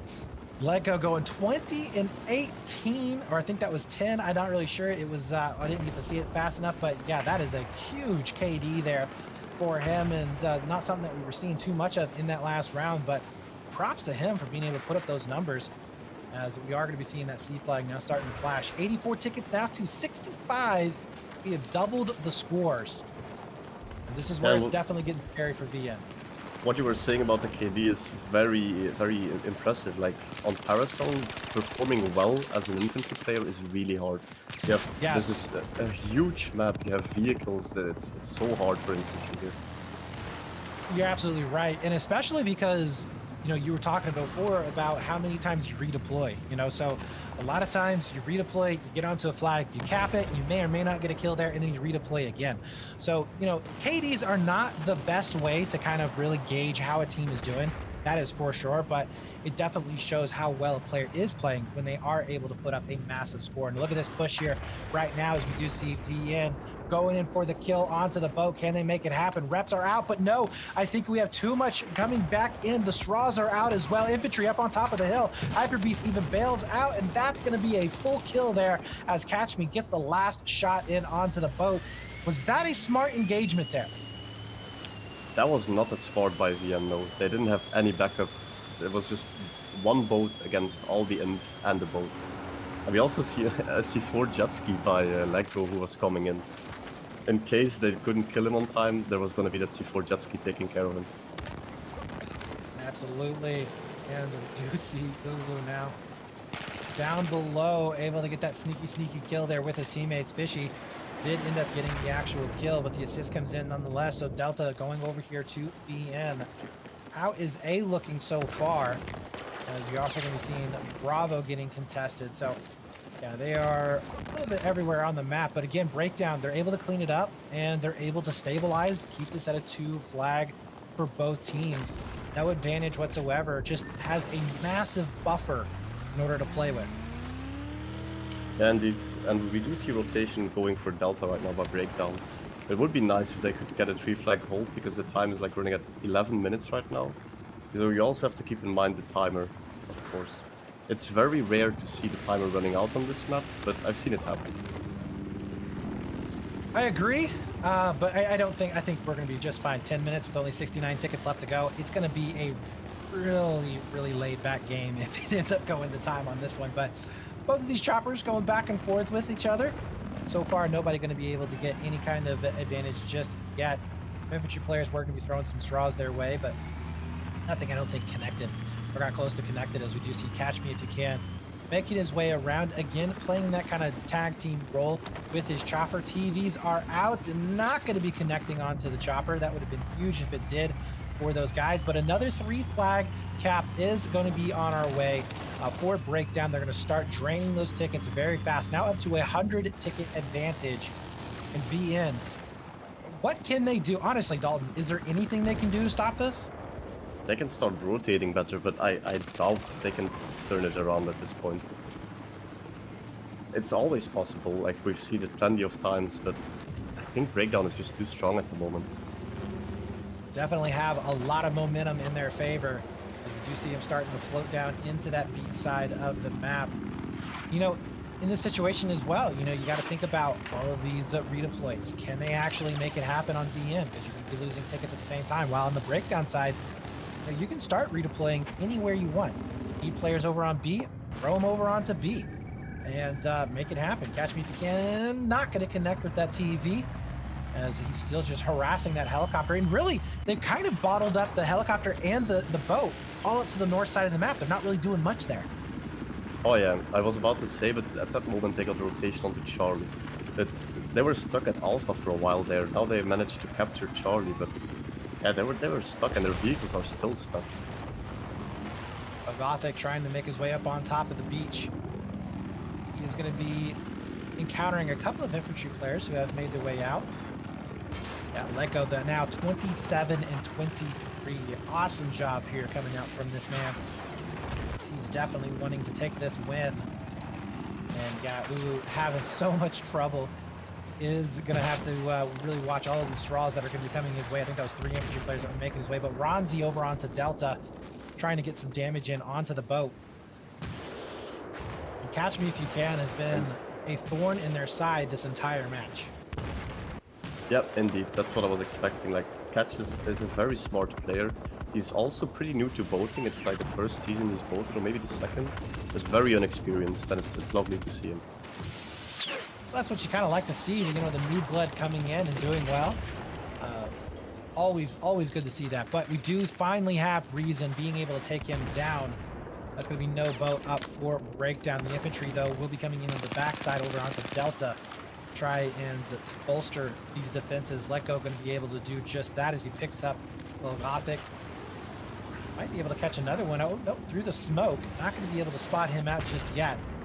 But we're seeing 3 flags on the map right now starting to flash. Yeah, it's going to be really hard for Vienne to bring this back. Like, you just see Breakdown being a lot stronger on this side. Like, their rotations were better, their coordination was a lot better, they were running more gunfights. So overall, this is deserved for Breakdown at this point. Well, I'm going to make a bold prediction here and say that 16 tickets to 132, right now with a 2-2 flag for both teams, I'm going to say that Vienne is not going to be able to take this round. I hope to be proven wrong, but I'm just going to say that they're not. No, it's very highly unlikely that they will. So, but I'm happy to be proven wrong at this point. Oh, absolutely. I'd love to see some craziness coming on out. But every single one of these spawns are going to matter here, guys. So just in terms of attrition, we're probably going to be having Breakdown coming out with the win, but we'll see if that's going to be the case. And again, Vienne, they're not going to be wanting to stop anytime soon. They're going to want to drain down as many of these tickets as possible because that's what they do. Reason is going to be able to come on in. Reason, a player that really has done well with his P90. We've seen some really good plays coming out overall from him, as we do see a complete clear there onto Delta. Rotation is going to be coming up onto that Charlie flag as well, but it's going to be a bit of a fight. I think it's going to be a 3 versus 3 in terms of infantry sites. And there's a Hunt waiting on the outside, making sure he's going to be super duper sneaky. I think that was, what was that, an A, what is that, the A1? A91, yeah, and what he A91, was doing there was hiding, and while he was in a hidden spot, he switched squads so his squad mates could spawn on him, which is a very smart move. Yes, that's something that I'm going to be missing here in the next battlefield, since we're only going to be seeing 4-man squads, because squad hopping is going to be so much harder. Oh, man. But, yeah, Hunt is not going to be able to survive. There are 2 players rushing him. We'll be able to take him out. I think only 1 man is alive onto the flag itself. That would be Joshua, just being super sneaky. As we do see a 3 flag now advantage for VN, and they're starting to start dragging those tickets down below 100 for Breakdown. So if you're going to see it happening, this is going to be the moment, but Joshua is going to be able to take down 1. We do see him traded out, though. Let Go will be able to finish it out. That's going to be a complete clear on the flag. This is looking really bad for Vienne at this point. There was like a small sparkle of hope there with the 3 flag hold, but I don't think they'll manage to pull it off. You see the helicopter now flying on into that Charlie side. Maybe getting a couple of drops off, but it's going to be really tough to just kind of take those players out of the rubble. So many places that you can't hide and get away from any kind of damage at all. If C does end up getting capped right now for Breakdown, that is going to be all she wrote. But we do have a straw, though, going to be taking down Joshua. That was Go Gothic, able to pick him up. Slight win there for him. Yeah, a moment for his highlight reel, that's for sure. But C is now getting captured over. 6 tickets left, and yeah, actually bring up the scoreboard again real quick. We'll just see how many of those spawns they're going to have to be coming up. Yeah, so over on the US side, you know, if every single one of those players spawned back in, I think it would give them 1 ticket that is left. Now over on the breakdown side, you have a full roster up and ready to go. Now down to 2 tickets as all the fighting is over here onto that Charlie side. And Hyper Beast is going to be able to pick up 2. Josh with another one. Fishy, the only one left up and alive. And I think, gentlemen, that is going to be it. GGs are being thrown. I gotta say, Breakdown, it looked shaky in the round number 1, but they absolutely dominated in round number 2. Oh yeah, definitely. And I also want to say, Elecco going, what was it, 35 kills as infantry on Paracel? That is something that I haven't seen, or not in a long time anyway. Maybe I've missed it, but I don't think I've seen that. Yeah, exactly. That's something that you don't really have too awful much, is those players just, 35 and 26, just absolutely dominating on the map. And as you said, really hard for an infantry player to do that for Paracel Storm. So props to him. Just really shows how well that they were playing on that map. So congratulations there. Map number 1 is going to be going over to Breakthrough, which I don't think is, or Breakdown, I'm sorry, which is not that big of a surprise. This was their map pick, I believe. Yeah, this was if I'm not mistaken. Yes, yeah, so you would expect them to take this map. Definitely a lot closer in round number 1, I think, than what we had expected. So that was an exciting one. But nonetheless, we are going to be heading on to map number 2, which is going to be on Hainan Resort. And this is going to be a map pick for VN. And this is going to be a really good one for them because it is infantry focused and it does rely less on kind of your vehicle in a way in your vehicles. Your helicopter is critical, but I think your LAV isn't able to do as much maybe as that boat can. But we are going to be heading to a quick break here, guys. We'll be right back with map number 2, so definitely don't go anywhere. Again, this is BCL Summer Cup, round number 1, powered by Inter. All right, guys, we are back for map number 2. This is going to be VN versus a Breakdown. And VN, well, they fell short in that last map, not able to take it. Breakdown will be able to come out with at least a 1-point advantage here for today. Now, Dalton, we are going to be having some roster changes here. Who exactly are we going to be seeing filling in? We'll be seeing Jezza coming in for VN. Also on Breakdown, we'll be seeing Kenzo, the guy you interviewed, coming in, and Frontal, their LEV driver. All right. Now, we are going to be moving on to Hainan Resort. And as you just said, there is an LAV. And that's something that I really want to kind of point out here, is the fact that we are going to be seeing a shift in our vehicles. How is the LAV going to be played on this map, and how effective do you think that this LAV is going to be on this map? The LAV in the right hands with the right team is a beast. Like it just destroys infantry. It provides rotations. It prevents rotations. It's a beautiful vehicle to be used if it's used correctly and in the right team. We are going to be seeing also a little bird, as you can see on your screen there, and that is something that is going to be very interesting right at the very start. We do typically see those teams going for the drops on the hotels, and then just kind of the helicopters going at each other, kind of dipping and diving and turning. But what's really going to be interesting to me is to see if that LAV can maybe get a toe off on that helicopter. It's rare, but I have absolutely seen it before. It would be crucial for the other team in order to dodge that, because not having a helicopter, especially at the very beginning, that could lead to some really, really bad games.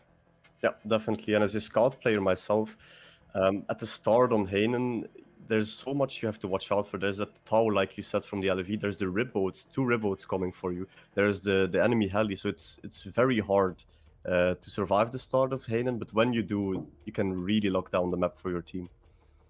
And as you can see there, the hotel, that is going to be the B point on the map. We do see A and C as well. This is a 3-flag map, so you're going to be having to burn almost the entirety of this match. And really, this flag right here, Charlie flag, this is an annoying flag to have to deal with. If you get infantry that are set up in those buildings, it is so hard to weed them out.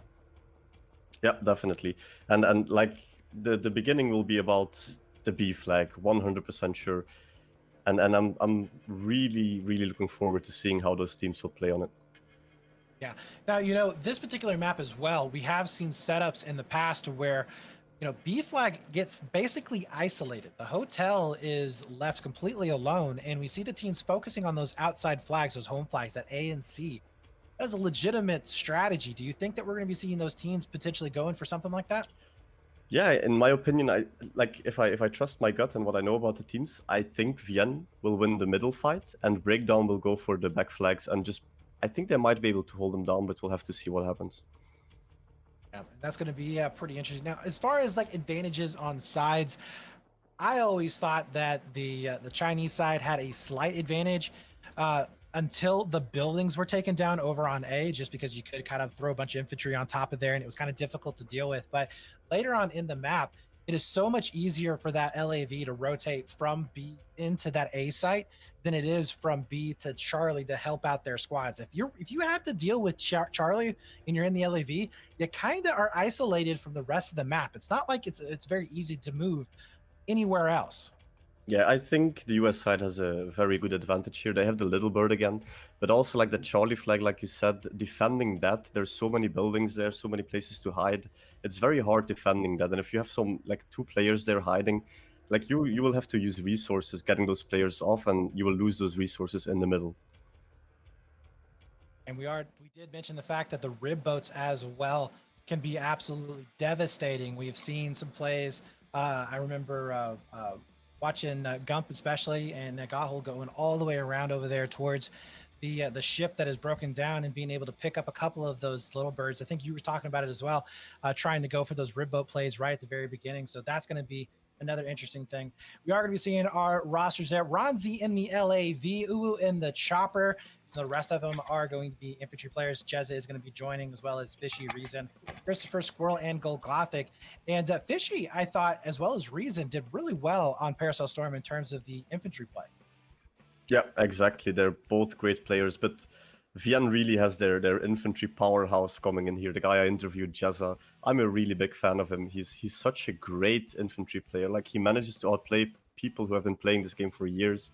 And it's just lovely to see him play. I'm really looking forward to him.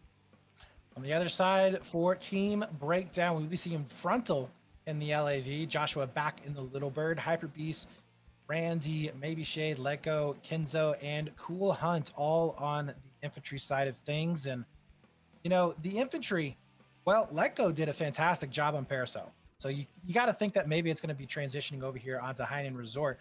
Randy, I have seen some good things from him as well in the past. Definitely looking forward to there. And then, of course, we got Cool Hunt with that mayor's leg in hand. Maybe we can see some good shots on top of that hotel. I don't know. It'd be awesome to see. But Frontal, this is a player that I haven't seen before, Dalton. So, you know, how experienced is he? He is a new player. I haven't seen him play before as well. I think he came from Xbox, if I'm not mistaken. I'm sure he came from console. And I believe, if I'm not mistaken, he's from the same country as I am, Belgium. So it will be interesting to see a Belgian player compete again. All right, awesome stuff. So there were your rosters for both of those teams. We talked a little bit about the map as well, maybe some advantages, disadvantages that are going down. So it's time to predict who's going to be able to take this one. Dalton, who do you think? I think Vienne will take this one. I have recently scrimmed against them with like a fun team I have, and we lost to them. So I really think they will take this map home.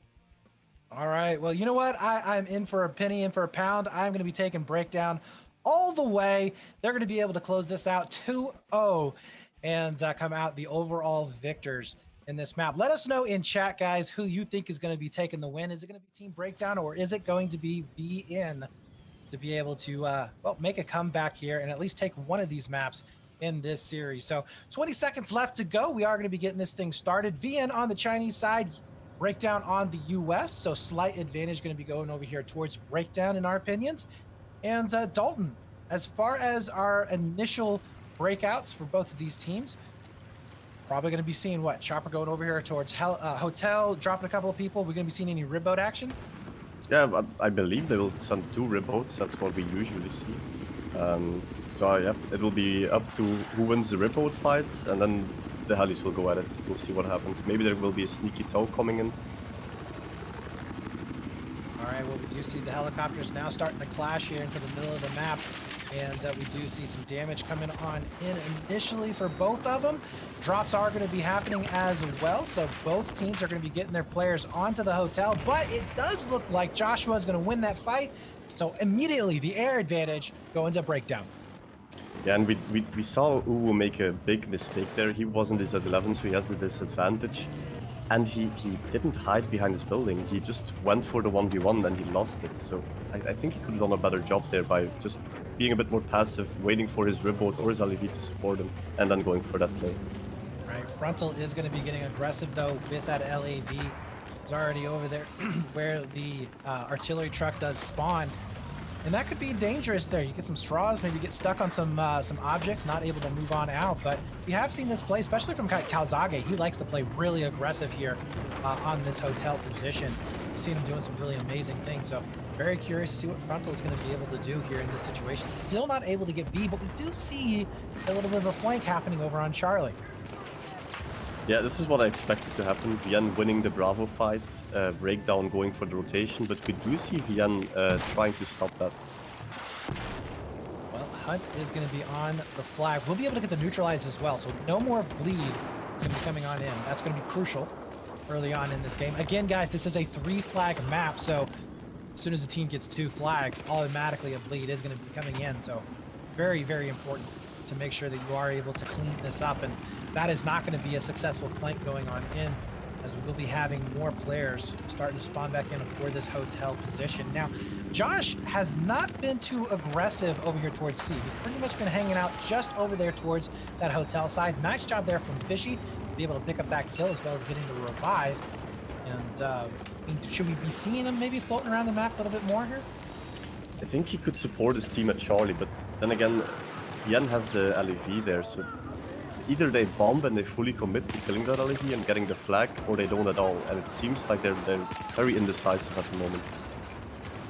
And Reason doesn't end getting picked up. We see a massive 3-man push coming into Bravo. Letgo, though, gets caught out by Jezza, a player that we highlighted before as a fantastic infantry player. He does trade out, as we are going to be seeing the people in the elevator. Actually, Reason still going to be staying alive, gets the revive off, but can he stay up? He can't. Letgo will be able to get 2 of those kills, and that is going to be a huge win as a full gray out onto Bravo.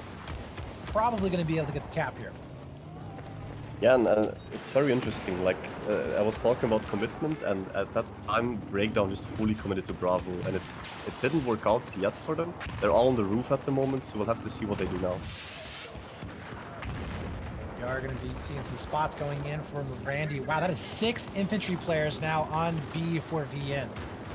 As you said, commitment. Well, it's totally there for them, as they will be able to get this Bravo flag back. Now, is that a huge... That almost seems like a bit of a misplay. Like, why did we see such a huge push up to the roof? Yeah, I think that was a bit of a misplay, yeah. Or they like tried to regroup on the roof, but now it seems like they're just going down one by one. They're not playing as a team. Their infantry is not coordinated at all, while Vienna is doing a great job at that. Nice job here from Randy. He's going to be able to drop down, get the kill, but oh, he goes for the revive, and that's going to leave it open for Jezza to pick up 2. That is definitely rough. And we do see Hyper Beast with what in God's name does he have on top of that gun? That is an insane scope there. Probably going to try and pick off some players there from a distance, but C has been neutralized. There's 2 more players are going to be coming back in for VN to try and clean this up. Yeah, I didn't see what weapon that was, but it was definitely a 4X on top of it. It's some really interesting stuff going on there. Oh, it absolutely is. We've seen Bulldog. What was that vault right there? Oh, Battlefield, the physics, man. You gotta love it sometimes. Don't even know what the heck that was, but we are going to be seeing that C flag still heavily contested, as well as B getting flashed as well. Joshua finally getting over here and helping out his squad. I think they are going to be able to get that final cap. Oh no, 3 players have spawned back in, but B should be going their way. Frontal doing his work here. The switch, I love that. I love that from Frontal. Going for the switch. Gonna go ahead, pick him up with the secondary gun, using those incendiaries as well. Actually, are incendiaries allowed? I think they are. Yeah, yes, they are allowed. They should be allowed. Yeah, incendiaries are allowed. If we look at the map right now, Breakdown is going for the full cap. Vienne is completely locked out of the map right there.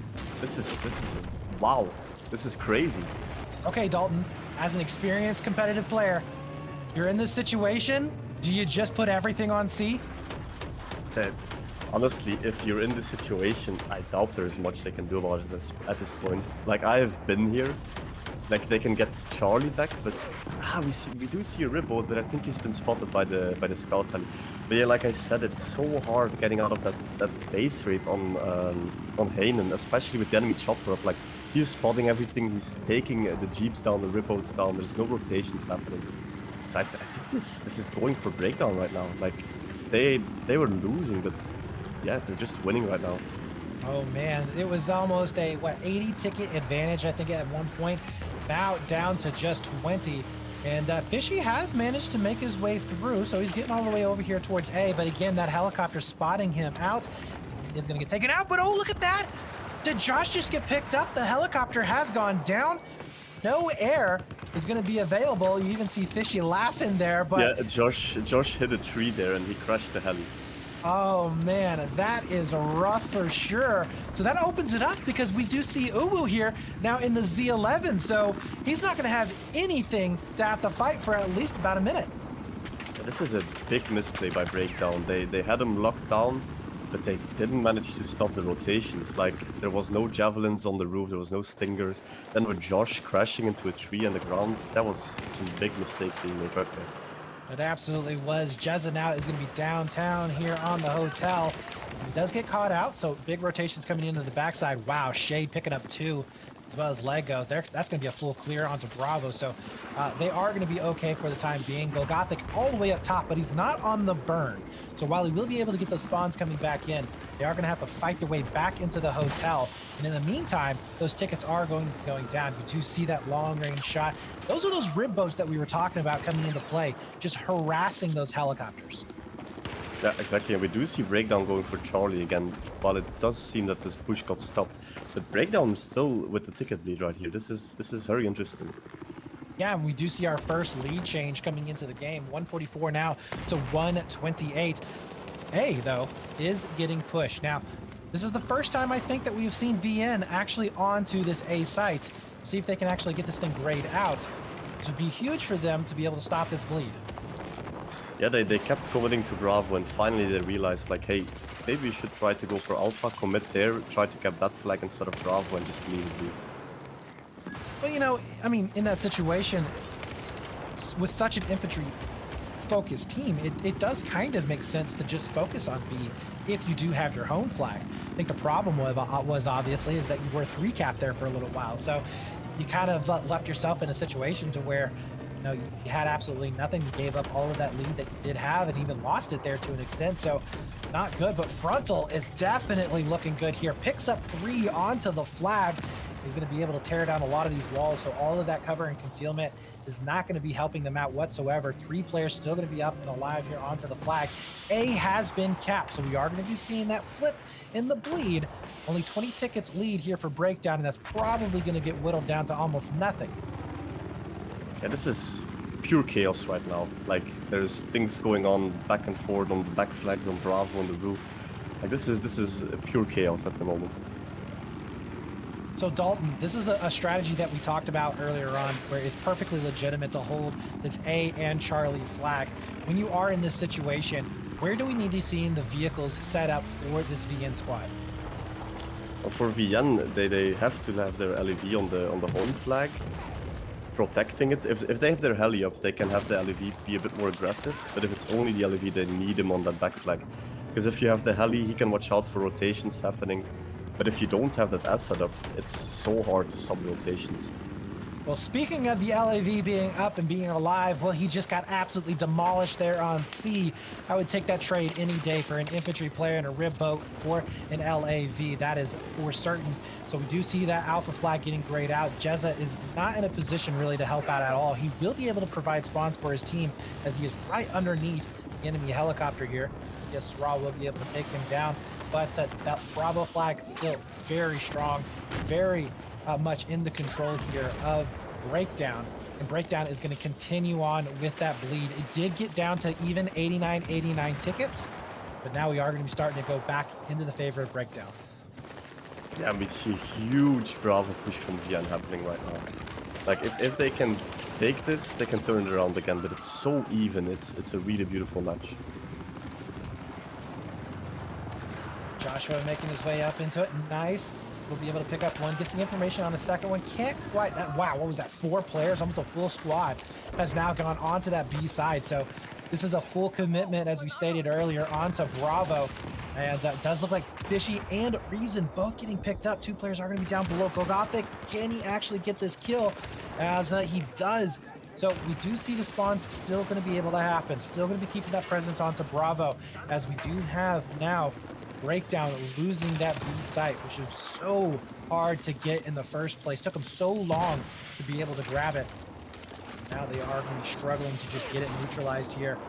And Kenzo, well, he's going to have to back on out. A lot of fire coming his way. We do see Frontal, though, in that LAV, still alive onto that site as well. So not able to get too many kills just yet, but he's trying to get that splash damage in there to push away these infantry players.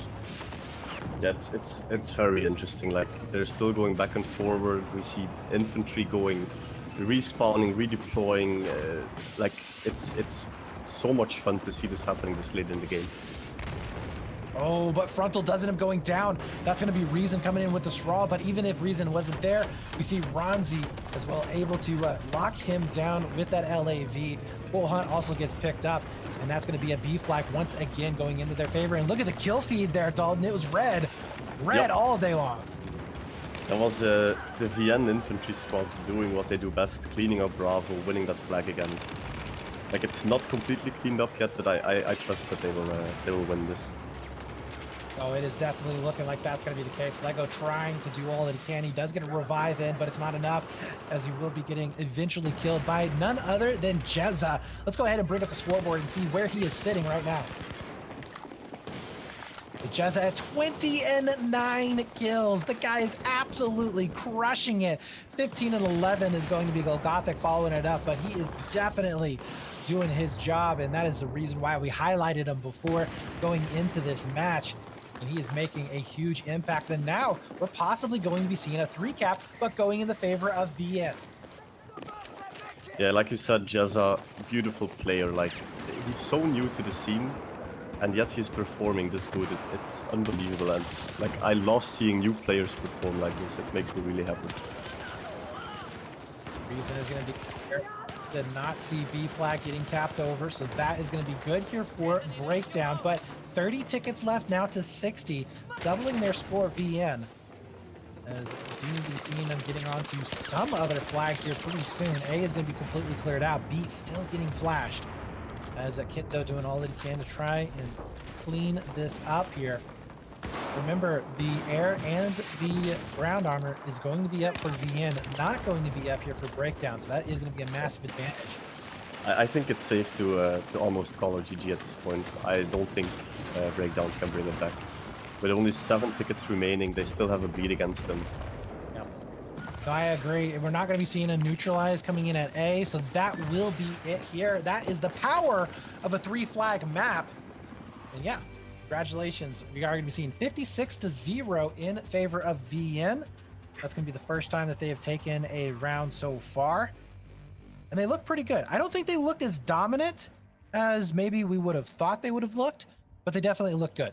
It was looking really dominant by VN at the start, but somehow I didn't catch what happened there. But somehow they lost it. They lost their vehicles. They lost Bravo, and there was already a Bravo Charlie rotation going for Breakdown. So it was, yeah, they just lost something right there. I didn't see what happened, but it was very interesting. Yeah, and VN also had the Chinese side. So you got to think now coming into the US side, they're going to be at a bit of an advantage as they do have that little bird in hand. And we talked about some of the way the maps are kind of built out. It does kind of favor the US side. But, you know, I think really what happened there was just the fact that maybe we saw, you know, too much of a hit onto that B side. They got a full wipe on Bravo. And at the same time, we also saw that home flag getting neutralized. So there was nowhere for those guys to spawn in. So they had to come all the way back from home. And that did give that opportunity for a full cap to happen. It's just really shocking that Breakdown allowed that comeback to happen, to allowed basically a reverse almost in caps, and for them to actually lose it by as much as they did. Yeah, exactly. I really didn't think that Vienne would come out of that position right there. That was so strong by breakdown, and then to just give it up like that, yeah, that was kind of sad to Well, see. the moment I think probably really sealed the deal was the fact that the little bird went down. When Joshua went down, that allowed really all of those, leaks to happen. Like you said before, spotting out those vehicles, you spotting out the Jeeps, the rib boats, he was able to take them down. But when he was out, all of a sudden you don't have that power anymore. All right, guys. Well, we're going to be heading to a quick break. Round number 2 is going to be coming up, the last and final round. So make sure you don't miss it. This has been the BCL Summer Cup powered by Enter. Few minutes, and we'll get right into the last round.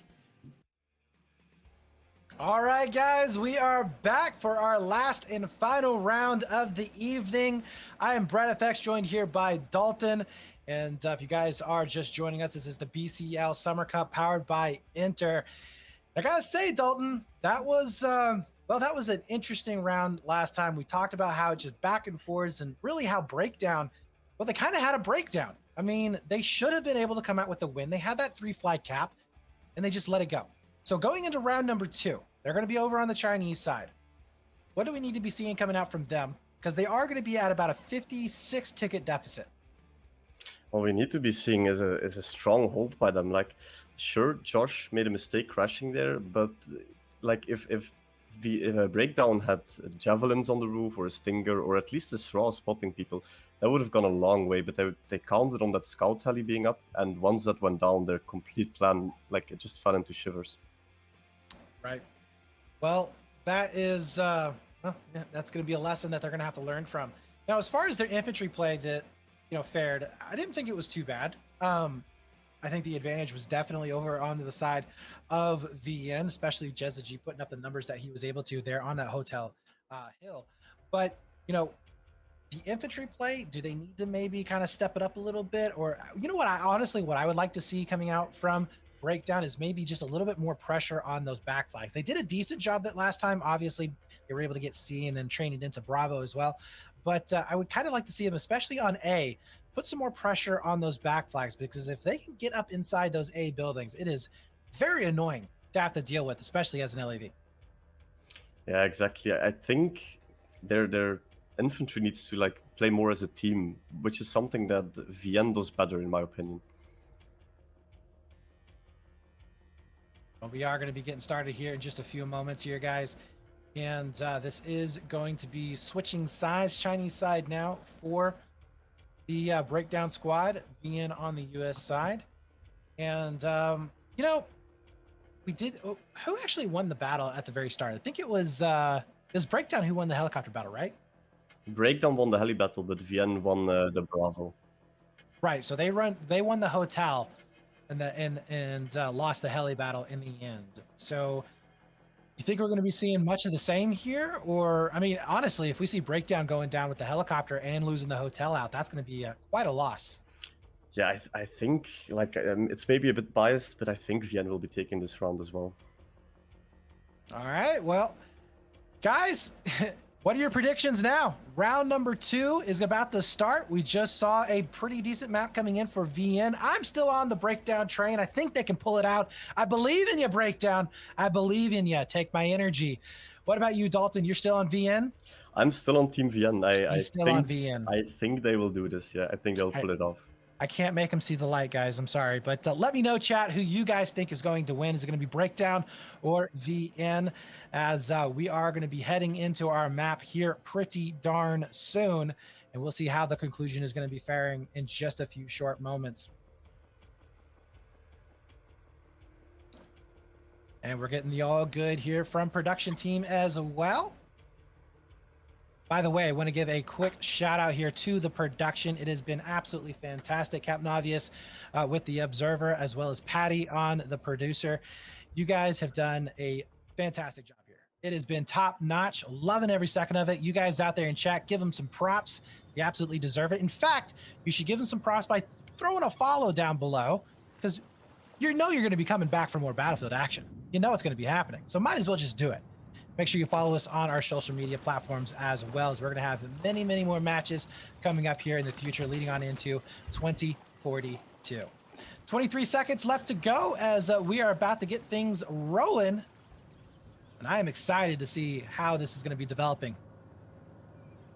Yep. So Breakdown they cannot drop below 56 tickets this round, or it's a GG, and that means that both teams will take one map this round. So we'll see what happens here, but it will be interesting for sure. I hope it's going to be another nail biter. And here we go. We are off to the races. Uwu, we're going to be on board with first, as he is in the Little Bird, and he's going to be able to get those players dropped off as quickly as possible, and we'll see how they are going to be faring. And wow, yeah, we just have rockets all the way out here right at the very start. Drops are going to be happening, but a lot of damage coming in, though, down to 60, 49 as Uwu. Yeah, he's going to have to make sure that he's not going to be exposing himself. This is not a position he wants to be in, but is going to be able to get some shots off. No, he does go down. And again, Joshua, he wins that fight. Yeah, and what Joshua does here is pretty damn good. Like, he uses... Ooh, he does crash this at 11. That is the disadvantage that this at 11 has. You land it to repair and it just dies on you. But what he did there was pretty nice. Like, it was too bad that the ribboat on the auto canal didn't get taken out. But he uses the building as his cover. He doesn't overextend, so he doesn't get shot by anything. Which was a really nice play by him. Well, we do see an immediate rotation coming in for Breakdown, though. They're going straight for this alpha flag. I love it coming out from them, as they will be able to draw back that LAV all the way to their home flag. Christopher is also going to have to pull him back to deal with this. And we see a Jihad Jeep.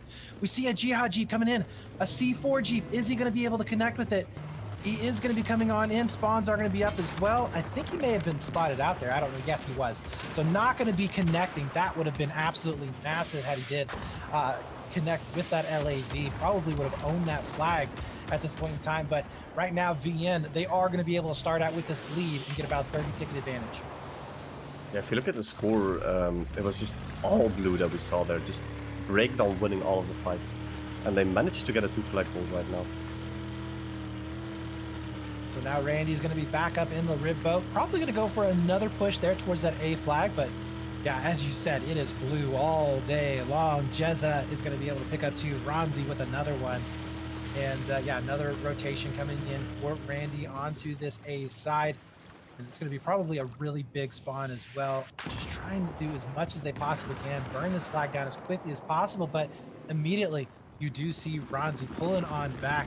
He will be able to defend that. Now, Joshua, this is an interesting play here, Dalton.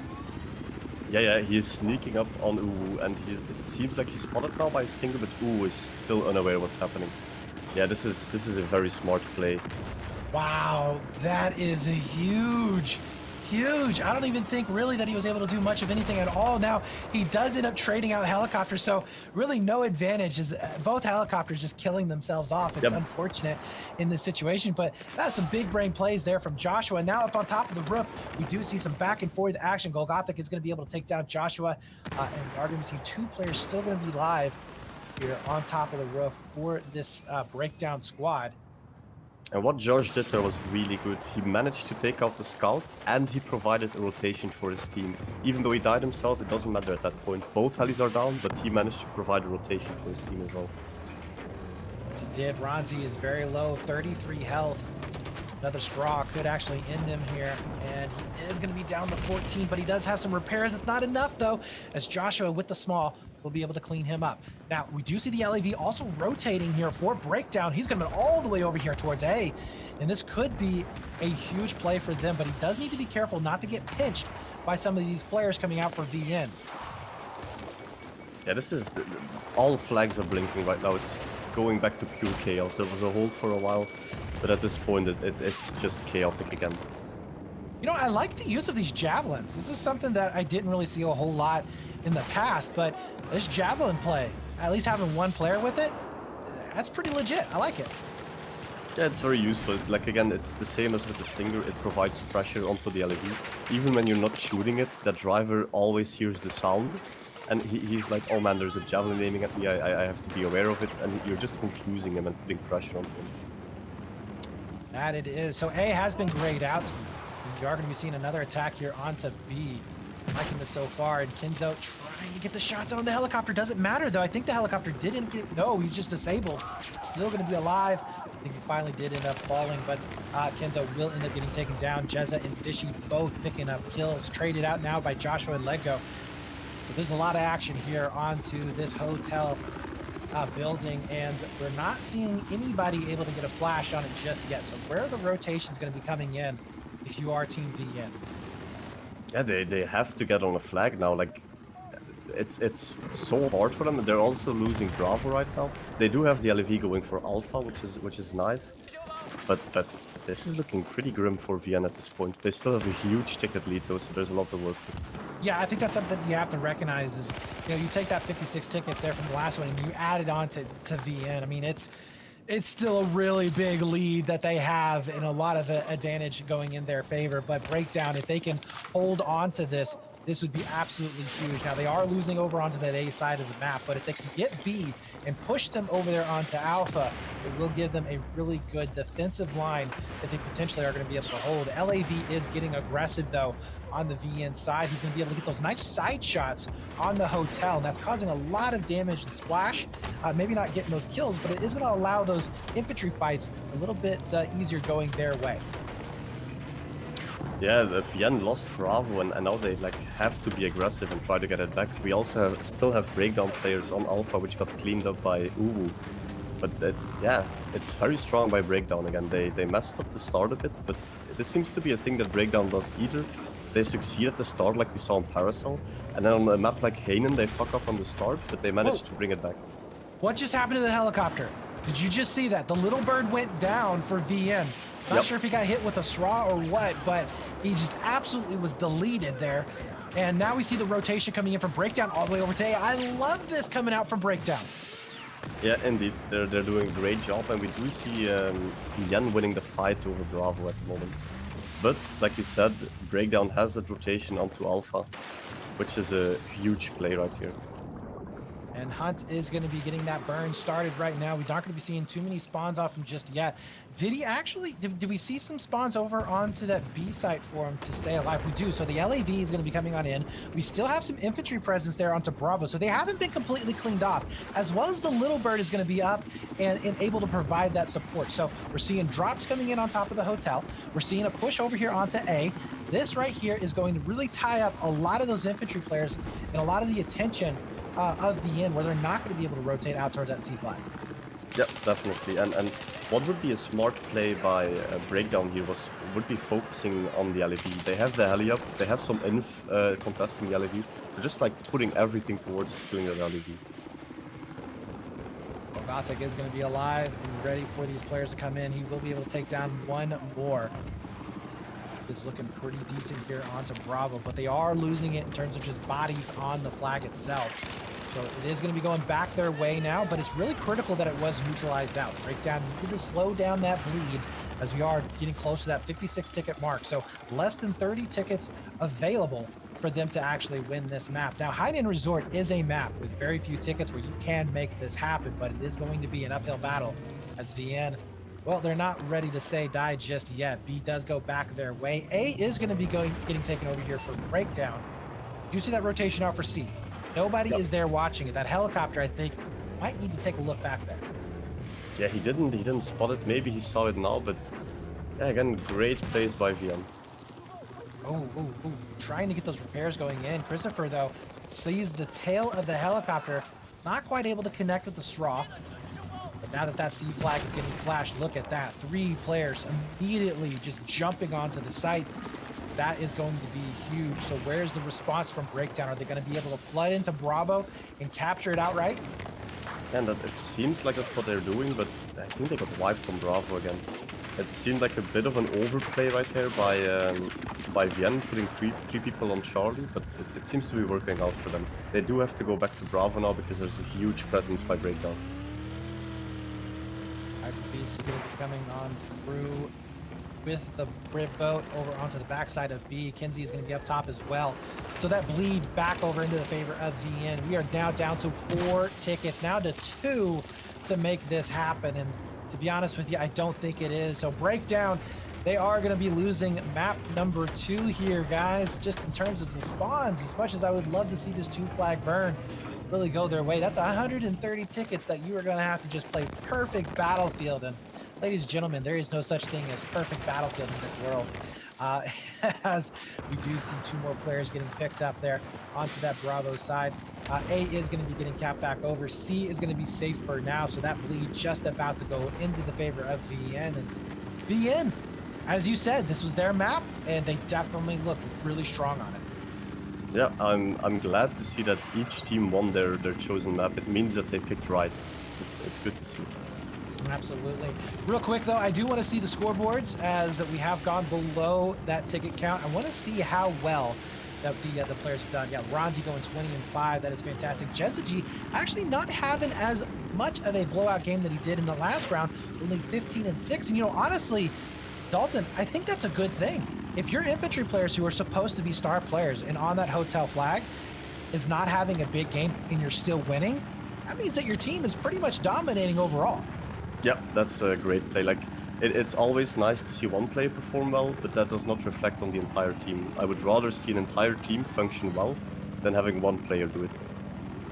I 100% agree. 100% agree there in that assessment. It is always better to have a much more even team than a team of all-stars, making sure that you are going to be at the very least getting that W at the end of the day. So guys, we are going to be closing this on out. GG well plays are being thrown out for both of the sides of the teams, and that's going to be a massive advantage here. 115 there to 7. So we are going to be closing this out, and overall a it was 170 ticket advantage or so coming in here for this VN squad, and they looked just lights out, absolutely lights out here for Hainan Resort. So congratulations to them. And we're 1-1 tied up. So round number 1 is going to be ending out even across the board for both of these teams. No 2-0s here. No. And we are going to be seeing hopefully another really good match here next weekend. But Dalton, overall, I mean, your assessment, pretty much what we thought was going to be happening? Yep, exactly what I thought was going to be happening. Paracel going towards Breakdown, Hainan going towards VN. It was a lot harder than I expected it to be, a lot more even. I thought it would be a bit more imbalanced, but I'm glad to see it turned out the way it did. Yeah, I got to say, that Paracel Storm, if you guys missed it, definitely go back and check the VODs, because that Paracel Storm match was so close. Went down to 3 tickets in round number 1. You don't get very many of those, guys. You do not get very many of those. So definitely tune in to watch that. But yeah, I agree with you. I think it was much closer than what probably a lot of people would have expected. VN, kind of the old guard, may have that advantage just in experience in players, but some of these new up-and-coming players really are showing off. I think Frontal did a decent job here on Hainan Resort. I thought he was placing himself very well in positions on the map, and we saw some of the infantry players as well on Breakdown doing a fantastic job on Paracel Storm. So props to them overall, just looking like a solid contender for this season. Yeah, definitely. I think both teams played really well, and I'm looking forward to seeing how they perform further in the season. All right, guys. Well, we're going to be cutting to a winner's interview here in just a few seconds. We don't know who it is just yet, but it should be an interesting one nonetheless. So definitely stick around for that. And are we ready for that one yet? Not yet. All right, so guys, thank you all for watching once again. This is the BCL Summer Cup powered by Enter. Make sure you hit that follow button down below. Make sure you follow us on our social media channels as well. We'll let you know when the next matches are going to be happening, and we do appreciate you for coming on out. So interview is going to be coming up here in just a few short moments, but kind of going back now to those teams, Dalton, both VN and to Breakdown, where do you think they set in the overall standings of everybody that we have so far in this cup? I think they're pretty good. They're doing great, yeah. I think they're like somewhere in the middle at the moment. I think the standing is still Imagine first, if I'm right, but I could be wrong, of course. Well, I'm just talking about like as far as a team play, like what you just saw being showcased here today. If you were to line the teams up, who would you have? Where would you place them? And 1 to 10, where would you place these teams at right now? I think I would place them at 6 and 7. Yeah. Really? So still kind of middle of the pack. Yeah, they're in the middle of the pack, definitely. I think teams like Imagine, ESF, Legacy, they're the top. Like they're at the top. Then you have VN Breakdown. Then like EXO, Imperial is also pretty good actually. Prototype. Yeah, so I think they're in the middle. Now, if of I'm the not pack, mistaken, Imperial and Legacy are both South American teams, correct?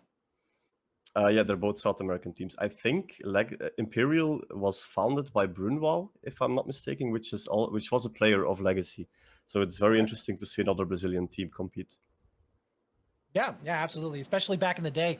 I know from my experience in 2014 and 2015 days, 10v10s, baby, it was a lot of South American teams. I know we had upwards of almost 18 to 19 teams at one point. So to see some of them coming back, that's also heartwarming. I hope that we see more in the future, but definitely cool to see here. So it does look like we are getting ready here for our interview in just a few short moments. And who is this going to be? All right, Chris, how are you doing, man?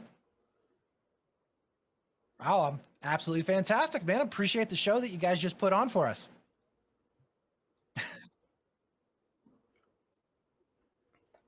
I wouldn't say you got owned on Paracel. I mean, that was pretty close. Came down to 3 tickets on the first one, 84 for the second. I mean, that's a pretty close match. Really good. I mean, on the harder half, we did better, and then we got the little bird, and then we kind of choked on the easier half and lost by a greater amount. So definitely need to watch the VOD review on that one. It all worked out in the end, though. You did take map number 2. So, speaking of just your overall, I guess, opinions of the match, I mean, do you think that, do you think more of Breakdown, or do you think maybe this was like an expected result for you guys to be able to take at least the Hainan Resort? I think we expected to struggle a little bit on Paracel, and I think we expected to win on Hainan because that is our best map. I do think we're about equal in team strength. I mean, of course, I have to rate my team a little bit above theirs. Of course. But I think we're very similar in skill rating, so I think that was a very good match to open it up. All right, Dalton, you got anything for him? I was wondering, where would you place VN and Breakdown in the list of teams? List of teams? Like, would you put them in the middle, like higher up, lower? Like, where do you see yourself? Realistically, I put VN roughly in the middle, maybe 5th or something along those lines. I'm a believer. You gotta have confidence in your own team. He's a believer, but he's not believing so hard that he's putting them up at the top 3, just top 5. I mean, there's some pretty good. There's some very good teams in the tournament that have definitely showed how good they are when they've played against us in scrims and in actual matches. So we have to be realistic. If you had to pick a star player of this match, who would it be? Can he either be Breakdown or VN on both maps, just across the board? Let Go did farm us on one match on Paracel, but I think the overall MVP probably has to be Uwu. He's not even our main heli pilot. Our main heli pilot's actually on holiday, but he has recently stepped up to fill in the role, and he's been playing so well. Just quickly, he's a heli pilot, but he's learned how to play 8v8 heli pilot so quickly, and he's really competing with the other heli pilots really well. So I think he'd be MVP. So you're telling me that you guys just played a match with a stand-in helicopter pilot? More or less, yeah. That is impressive. I gotta say, I love seeing that. I can't, it cannot be understated how difficult it actually is to play with a stand-in on a position like a helicopter or a LAV or a tank, where it does have so much influence on the map. So, props to Uwu for being able to come out and play like he has. I had no idea. So that's awesome. All right, Chris. Well, here's my last question here. I do want to say, out of all of the teams that we see here today, who is the team that you are scared of the most? Who is the team that you think is going to give you guys the most problems? There are 2 teams that come to mind. That is Imagine and Legacy. And I feel like, personally, I'm a bit more familiar with Imagine. So I do fear Legacy a little bit more, especially after they lost to Legacy last night in their level GG match. So I think Legacy is probably my most feared team. Yeah. Yep, I did in fact get to cast that one as well. That was an interesting match. Yeah. So, all right, guys. Well, Chris, thank you so much for coming on and having this interview. I definitely appreciate it. Is there anything that you want to say to any of the guys out there on the stream right now? Anybody that you want to thank or you want to follow or have them follow? I mean, I got to thank my teammates, of course. They are some of the nicest people you'll meet. I mean, you hop on the Discord to scrim with them, and you already have a smile on your face. It's very nice. Big shout out to Ronzi and Reason, our 2 team leaders.